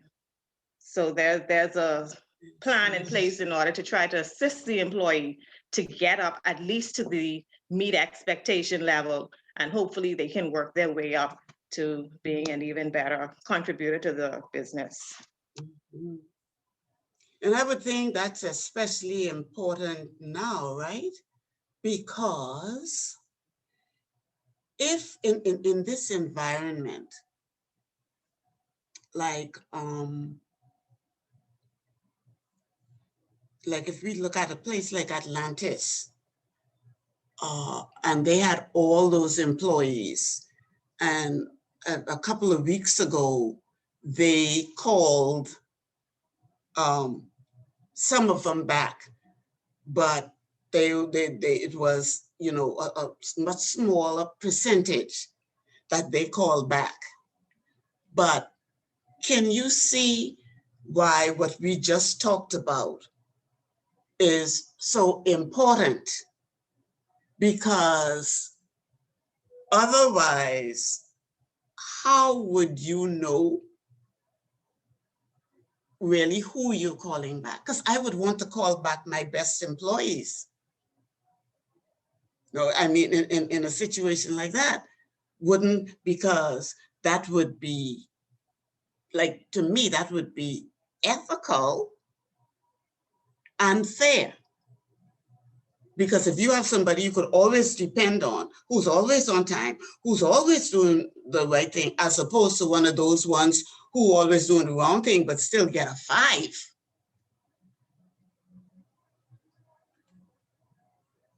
It wouldn't be right, really. And this is why HR really has to monitor things like y'all were just talking about. Other than that, you don't have the sort of organization that you really want to have. So we talked about the human capital management, organizational development, and that is developing your people as far as HR is concerned, and recruitment and engagement and knowledge and the management of employees. And we mentioned just a tiny little bit of how important it is to recruit the right people, to engage them by putting the right person in the right job. And then there is, under the strategies, managing organizational change. Then there's the industrial relations, employee relations, and I've been following that. I remember maybe, time goes so quickly, maybe about 10, 15, maybe a little more years ago, when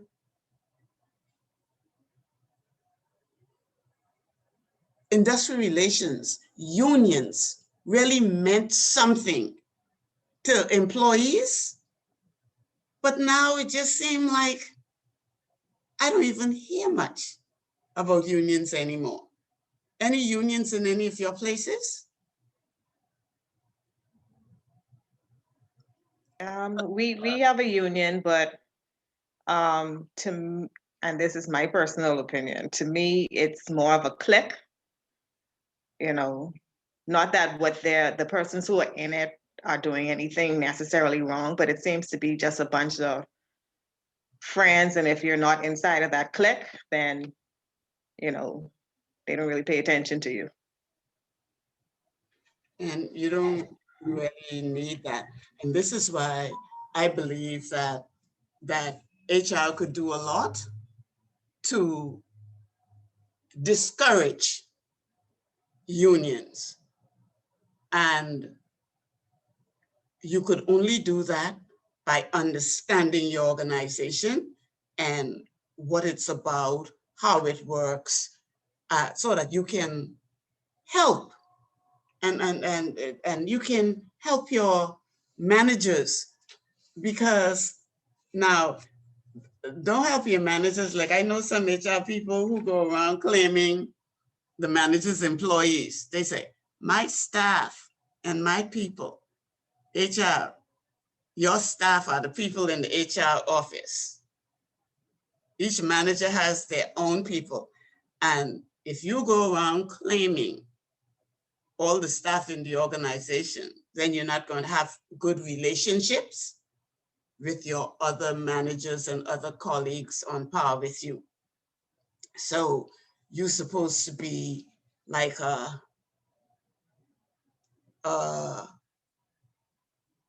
conduit, you know, something that flows from the employees to the manager and back again.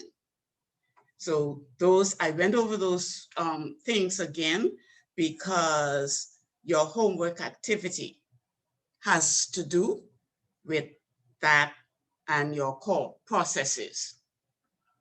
Now, homework is going to be very important. So thanks for that question that we got about the human capital management. Any more questions about HR's 3 major roles or about understanding your organization's core processes? I have one. This is on comp and ben. How do you develop a comp and ben or salary scale structure working in the Bahamas? Because the information that you get, the comparables are normally for the US. And in the US, their salaries are like outrageous. And I know that, you know, people might want it here, but the company doesn't have the type of money to pay the CEOs $200,000, $300,000 a year, something like that. But developing a good comp and ben package that would attract and keep staff. How do you go about researching or getting the information that you need to have at least a competitive salary scale to offer people? Okay, a couple of things. Remember when we talked about the major roles, we talk about operationals. And then the second bullet point under operationals is to foster appropriate environments. When you're going to think about planning for compensation and benefits, etc., you have to look at your organization. You have to look at your organization in terms of what it does, size, its budget, its financial budget, what it brings in, its sales, its money, all that is major in order to determine what you pay in salaries. It's a good illustration of why you need to know your organization. Okay?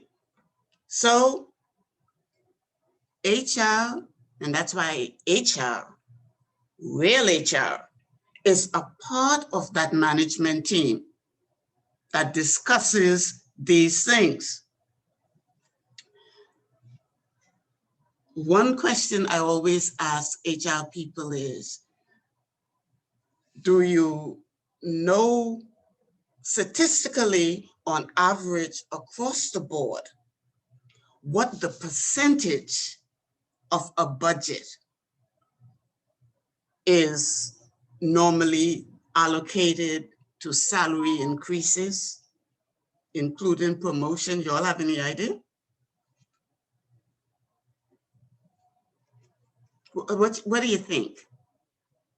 What percentage you think?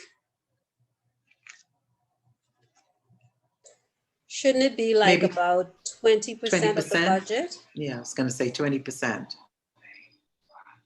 You're saying for salaries and benefits? What's thought to be the percentage of salaries and benefits for an organization? Let's leave out benefits. Okay. Because benefits could go mean like bonuses and stuff like that, depending, Right. you know, on what. Right. Let's look at payroll. Payroll. That should still be a bulk of it. And salary increases and salary increases. But let me tell you what the average increase is so y'all don't faint. The average increase should be of an organization normally is around 5 to 8%. In the Bahamas, or is this worldwide? Is that just the increases in salaries? Or are you talking about the salaries, the annual salaries themselves? I'm giving you a salary increase. Okay, I think it's gone down now since COVID. Going down. The last one I got, they were talking like 2%, 3%. Yeah, things like that's that. That's what we get. We get 2%. Yeah, that is the average. Never 5% you may get if you got a promotion, depending on where your salary is at the time. But to say increase, nah. Yeah, we did about 5 to 8% increase in my last 2 HR jobs, and we did first. I was HR director at the El Casino and Princess Casino and Hotels in Freeport. Then when I came up here, I was with, y'all remember when Solomon's was really Solomon's? Wholesale and retail and Little Switzerland's and Solomon's Mines and all of those. I was their personnel director. And that was, in both of those places, that was what we used as the guidelines for us. But I'm not surprised that it's lower. And I think the point that I would like to make is, for example, just let's say you make $500 a week and you get a 5% increase a week. How much that is? That's like $25, right? So that moves you up. I mean, that's a huge increase. But you who get in the paycheck want to know what our problem is that you only get $25 increase. And that is huge, because also one of the things that bankrupt a company before anything else, y'all want to take a guess at what that is? It's salaries, compensations, and Exactly. benefits. If And you want to add on other also- benefits, you got national insurance, you got other benefits that you have to pay. Absolutely. But how do you, when an employee says a $10 increase, what's 2%? 2% of that will be how much? 5%, so 2.5% will be for $10. Okay, just let's say when an employee see $10 to $14, you know they think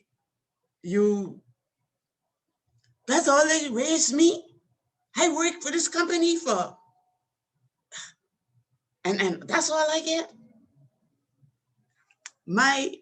A lot of my retail employees in the stores, they used to say to me, but Miss Marcel, I was working here for 16 years and I still only making $240. And yeah, and I had to ask, what you do differently for the 16 years? You don't do a great thing different. Same thing, right?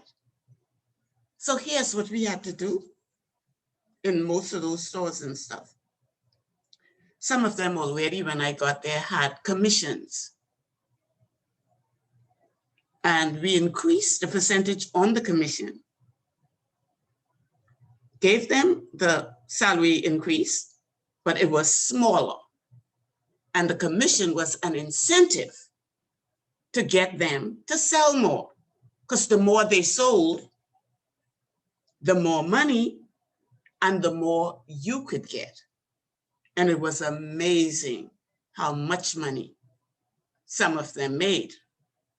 But this is why we were saying earlier, HR people, you need to actually understand your organization. Like people like to say, and like one of you just said, but you know, in the States, we try to compare the salaries in places like the US. But look at it like this. We don't have any taxes, okay? That comes out of our money like that.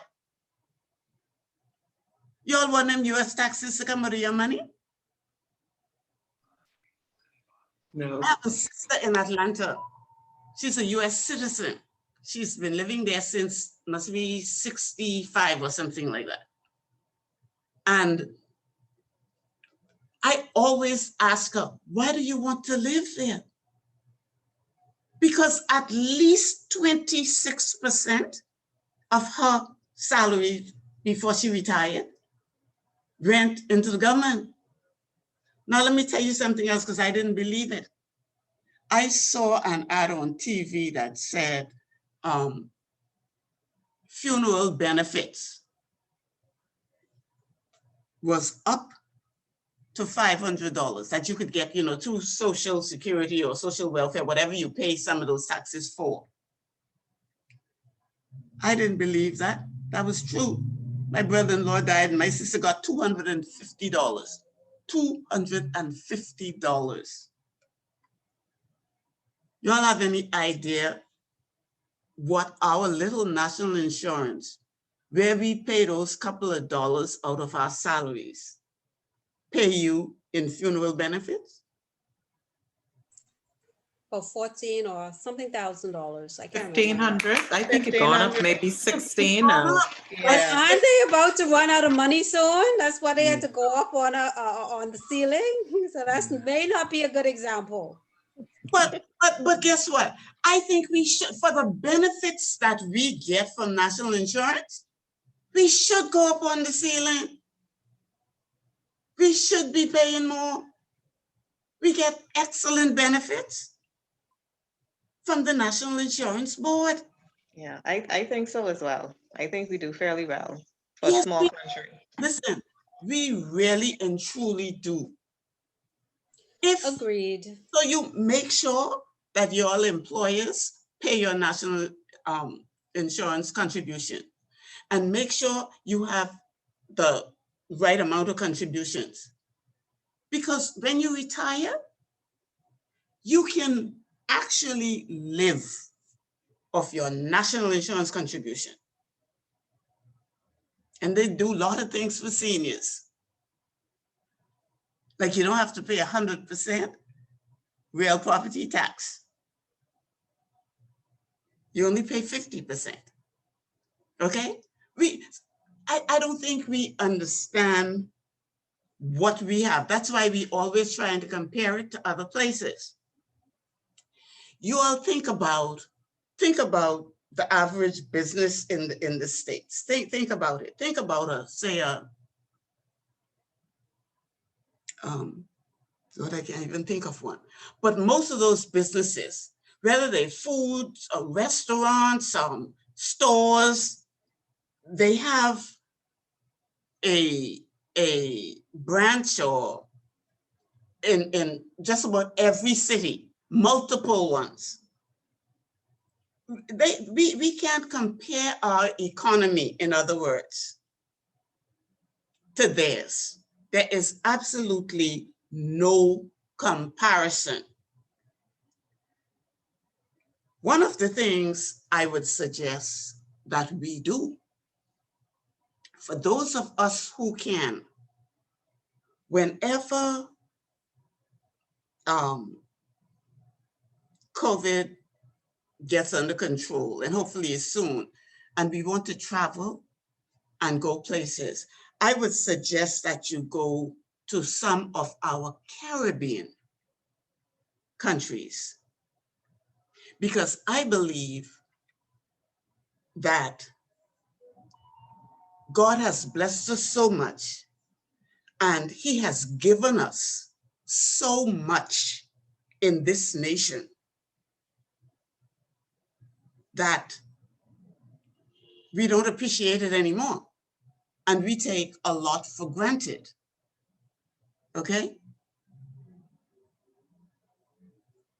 We have a much higher standard of living. Our income is much, much higher than all of our Caribbean sisters and brothers. Go Google it or go search it for yourself. You ain't gotta listen to me. I will exclude Cayman and Bermuda, because we are like, I don't know about today, but a year ago, we were like on par with those two, and they're not considered Caribbean countries, but every other one. Trinidad, Jamaica, Barbados, St. Vincent, Grenadines, St. Lucia, Grenada, Guyana, not an island, but y'all get the drift. We do so much better. And we wonder why everybody wants to come here. And now they come in from down there. They come in from North, the US. They come in from everywhere they could come. Because there ain't too many places in the world like this little place. Now, here's some of the problems that creates. Because our labor cost is so high,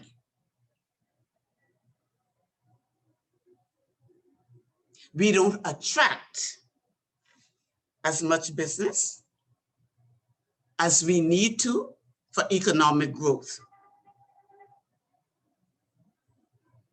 And like we said earlier, The jobs are getting smaller. People to work getting bigger. The economy is not growing. So this baby needs to turn around by the end of the year. But it is not growing. And the growth in our economy has always been what? Where our economy go? And y'all don't tell me banking, because y'all bankers who here tonight, you all know, instead of expanding, it's contracting.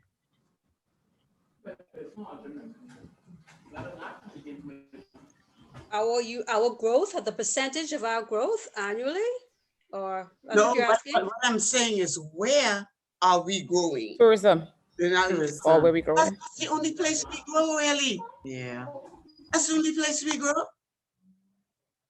And so when that's why we're in trouble right now, because that's not happening. That's not happening. Well, it might be happening. It might start, you don't know who gone, but don't come here yet. You know what I mean? But there's a lot we have to think about. And we have become so, let me put it like that, so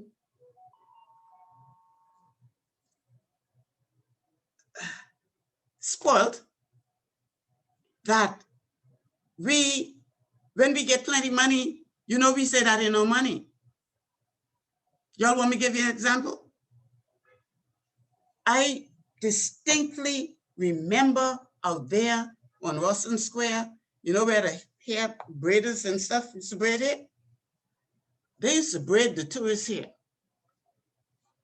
for $10 a braid with a little bead.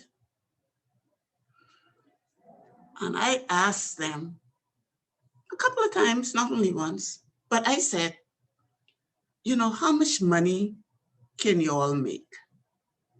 I said, can you make $300 or $400 a week? And that was before COVID and stuff.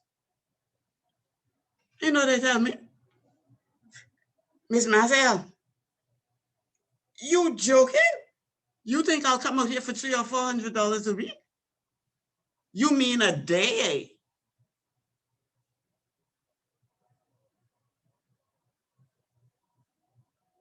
You know how much $300 a day is? You work 5 days, that's $1,500. But that's how they saw it, okay? That's how they saw it. People think no matter how much money they get, they ain't making enough money.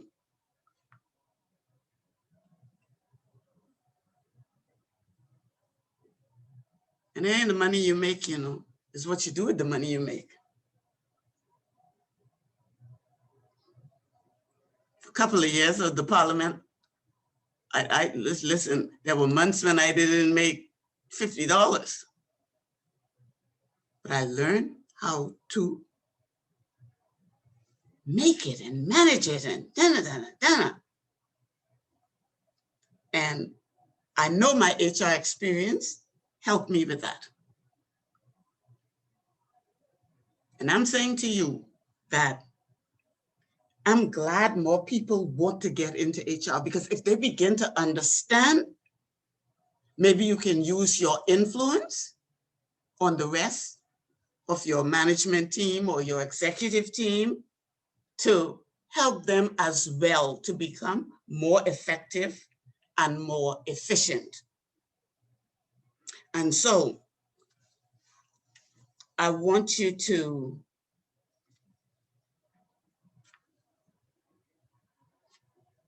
I'm going to go over your homework activity, not go over it. I want you to write it down. You're going to pick up your book. You should come. Your manual is here, so you're going to have to come out here to pick it up, to get it.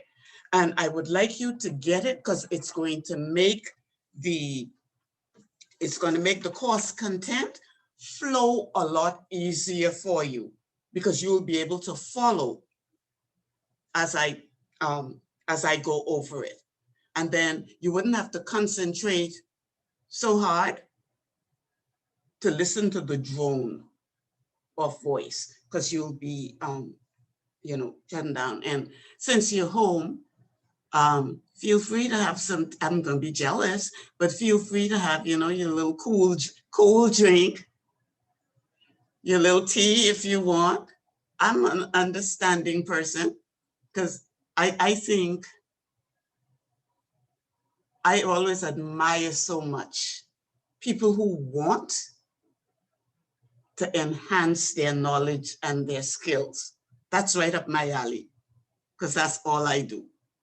I'm crazy about it. Even my bedroom got all my books. But to me, this is a marvelous thing for people to do that. So I want you to listen to your homework. It's going to be in your book. And because this is the sort of sessions we have to have, the virtual session, your homework is going to be an integral part of the type of certificate you're going to get. And like I say, there are 3 types. There is the outstanding certificate. That's the top one. Then there's the merit right under that. And then there's the pass. So you want to do your homework, and I don't do late, please. So the email you're supposed to send it into, so that when we meet next Wednesday, I have them all. The email is right here. It's ldeen@bifs-edu.com. Okay, so that is where you send your homework. And the homework is this. Choose one core process in your organizational system. Choose one. Okay, that could be your customer service, your membership.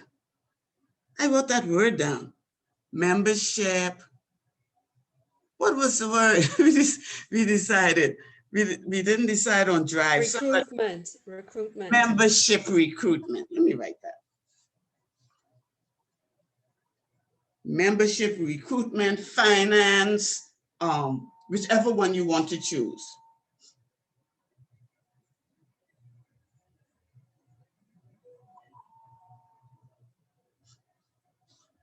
Okay.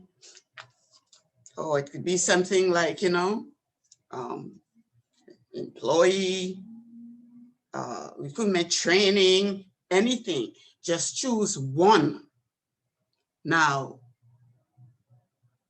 the second part of that is illustrate how the applicable HR functions, miss a word, illustrate how the applicable HR role functions with the process, and make suggestions that can enhance or improve the effectiveness of the relationship between the process and the HR role. All right, so let's look at that again.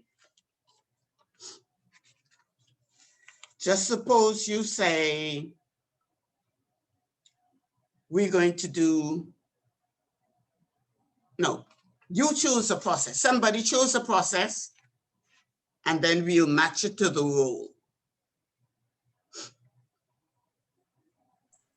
Lending. Lending. Okay, we talked about 3 roles: administrative, operational, and strategies. So where would lending come? Which one of those would be the main process of Strategies. lending would come under operational. Or Operational.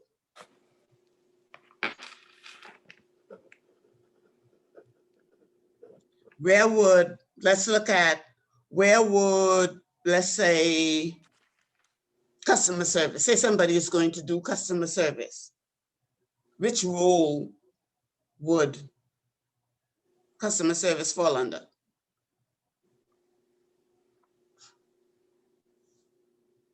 Where do you think?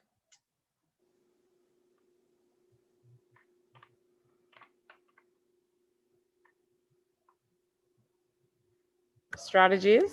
operational. Go back. And I would do it under strategies.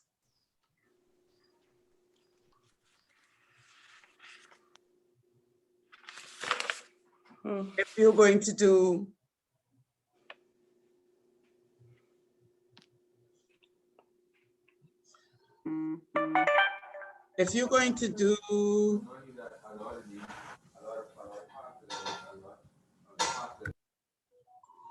training, where would you put training?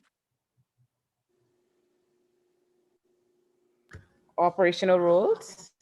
Training comes under strategies.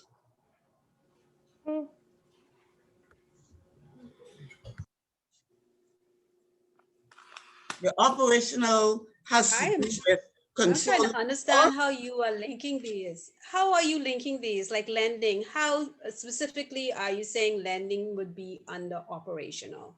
So I can understand how to link it. Okay, because lending, it has to do with cost and finances, and those are operational things.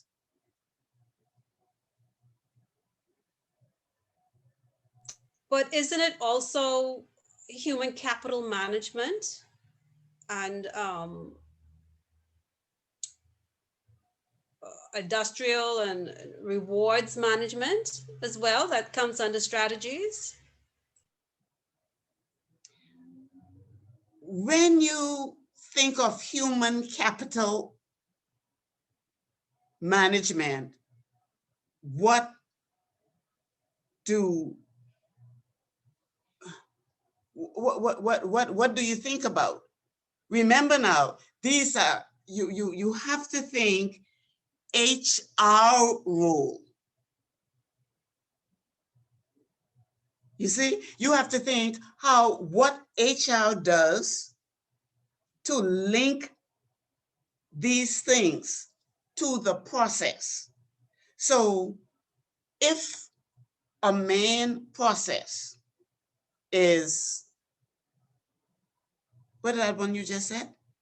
Finance? Lending. Lending. The process is lending. So where would that fit under HR roles? When you look at the 3 different roles, which one of those best suits lending?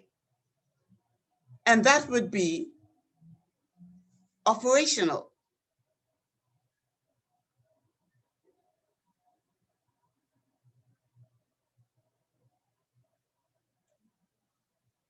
Look at the things that come under operational. Okay, and that's key, because we're not talking about the organization's role. We're only talking about HR's role and how it relates to that process. And it can relate to the process in 3 different ways. In the administrative, and then it gives you a whole lot of things that's administrative to help you, or operational, or strategic.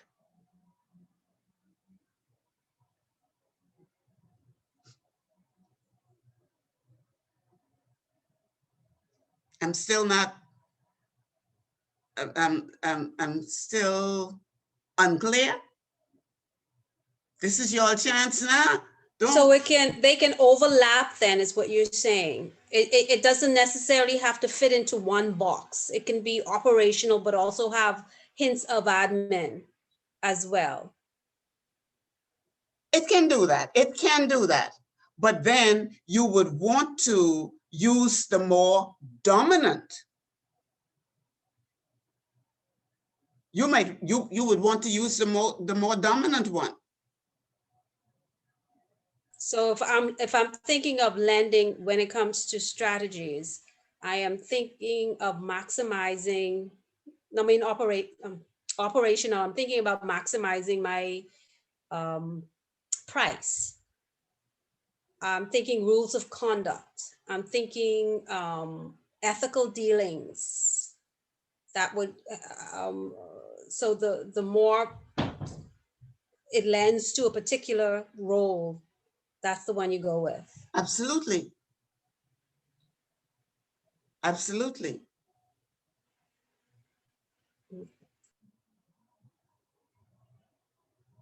And when is this due again? Before next Wednesday. That's a whole week. This course, listen, this course is supposed to reflect 100 hours. And I do something very special for the people that do the course, because like I said, I really think it's wonderful that you want to upgrade your whatever. If I don't like what you did, and I think you could do it a lot better, guess what Miss Marcel does? I will actually give you a chance to redo that assignment. I want you all to have a merit or a outstanding certificate, because it's gonna mean a lot.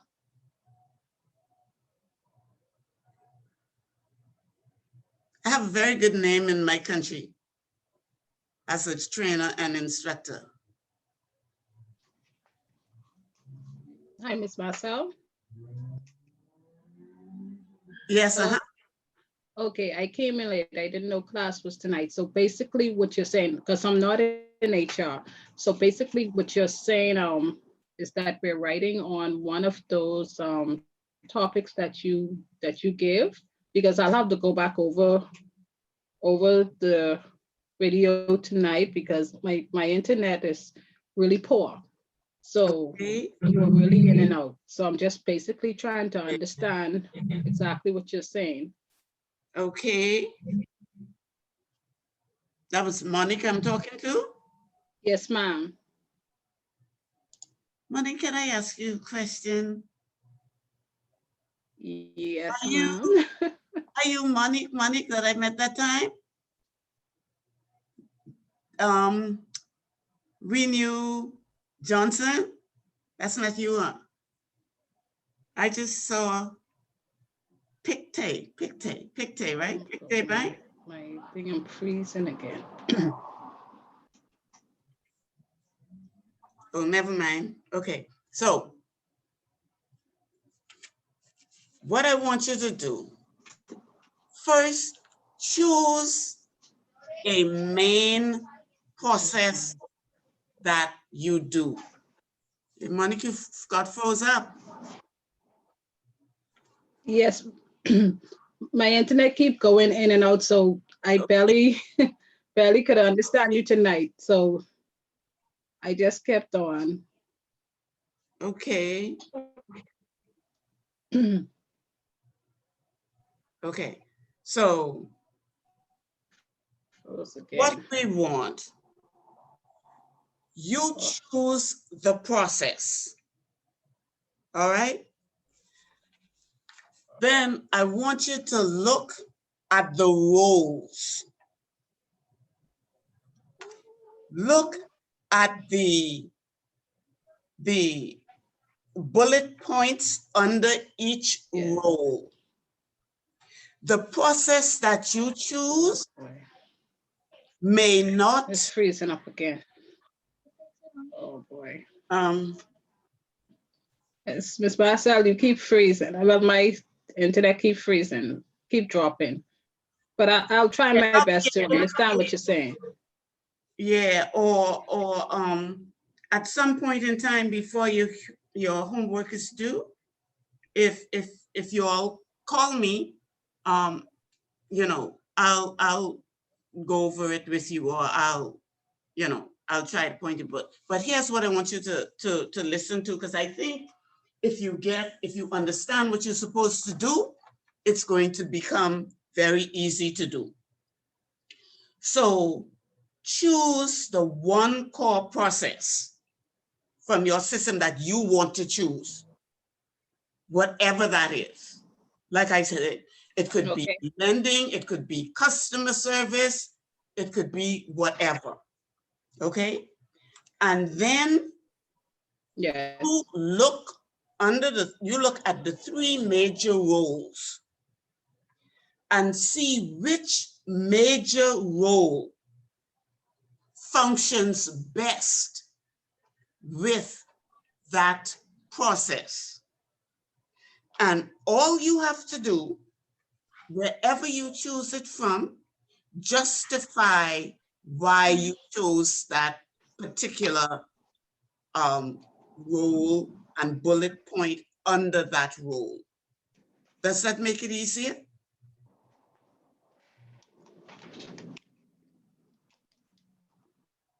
Okay, I'm reading the chat now to understand, because I could barely hear you. Okay. Because of the internet dropping. So I'm reading the chat. Someone's writing it in the chat for me. Thank you. Okay, you're welcome. So Wims, we kind of clear now? Yes, ma'am. You go, okay. Say you choose the lending. I say, okay, I'll put lending under operational. You say, maybe I should put lending under strategies. Under strategize, actually, that should be strategize, not strategies, under strategize. All you have to do is tell me, okay, just let's say lending, you choose organizational development. You may choose rewards management. Now see, I can't see that. But if you could justify why you chose that, y'all understand what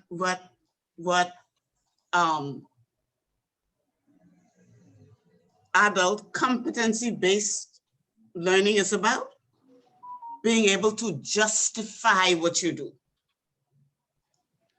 Now, automatically for me, lending would go under operational, and I can justify that. So I want you to choose your process, then choose the role you're going to use for your process. You don't have to use all of the bullets. You may only want to use 2. But I expect to see the justification for why you chose what you chose, and the justification has to make sense. It has to result in sense. So now y'all don't look so vague to me, right? Because this homework has to come back. And I need you to start thinking differently about perhaps, how you always saw HR. You would admit that the better we understand our organization, the more effective our HR strategies and approaches and actions and all the things HR is expected to do will be. We agree on that, right? It's almost time to go home. We agree on that, right? Yes, ma'am. Ms. Wilson's mic went off and she says that she wanted somebody to ask, so are we completing the session 1 homework that we got via email? Yeah. And also what you just said, my mic, okay, never mind. Yeah. Homework week 1. Choose a main process. Look at HR's role and choose where you think that main process fits. Using your bullet points, however many you want to use out of the role you choose, justify it so that it makes sense and it can work in the real world. That's all I'm asking. All right. Y'all want a number to reach me in case you get in trouble? Yes, thank you. Okay, Yes, I'll give you my please. number. And because I can't get my, let me give you, I'm gonna give you my cell and my house number. So my cell is 376-7525. And the house that has an answering machine on it is 327-1028.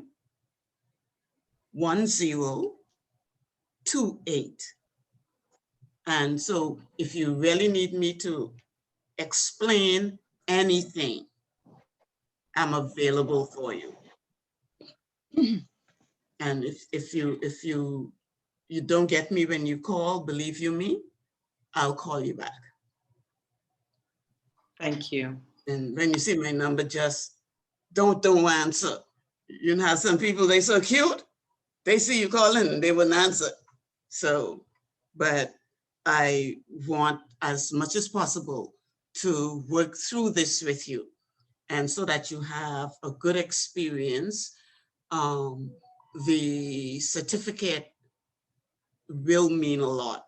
The Institute is very respected, and I have earned my name in my country. I really have. And I did a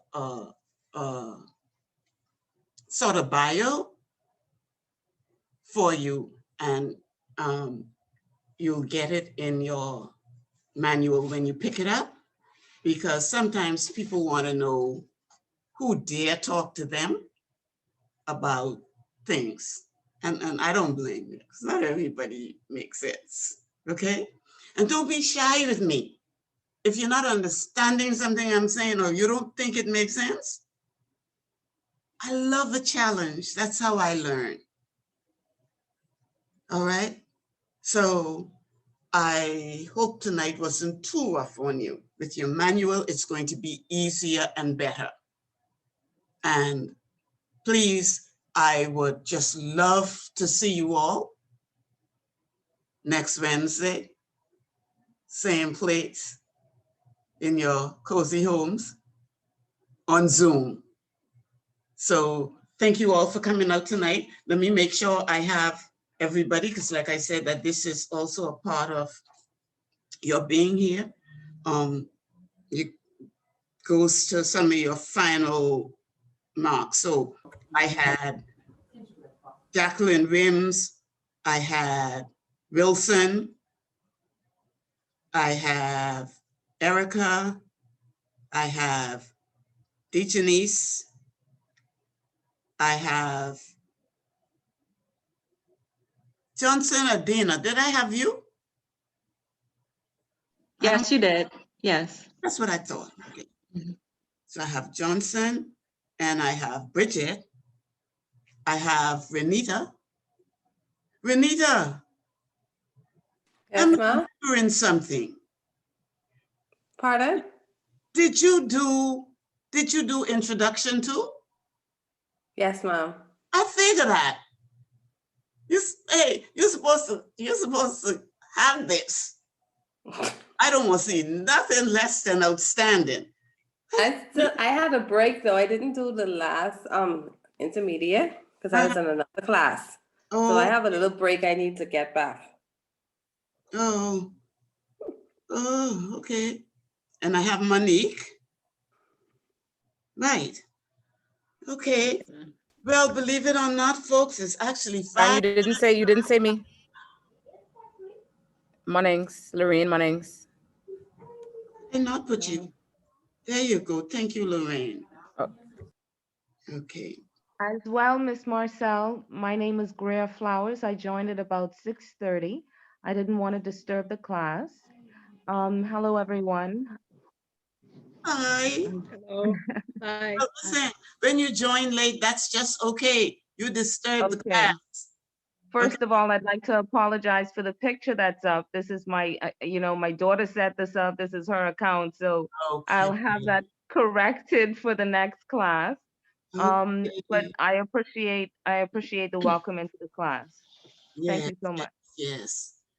And like I say, please, as we go away, you all remember, right? That this is a learning process. So don't be shy. I know who's not shy.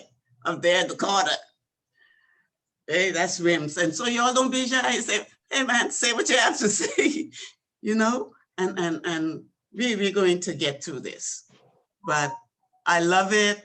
I enjoyed you all, and I really, really hope to see you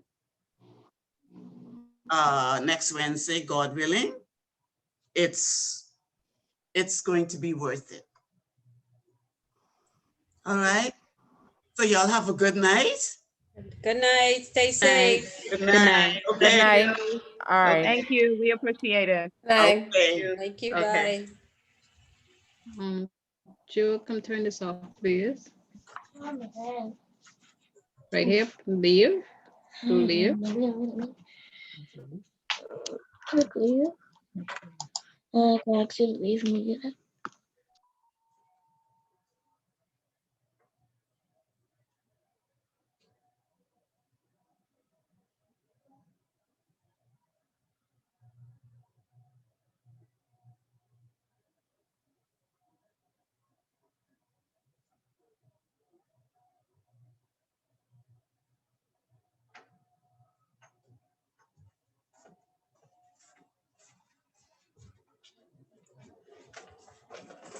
It shuts itself.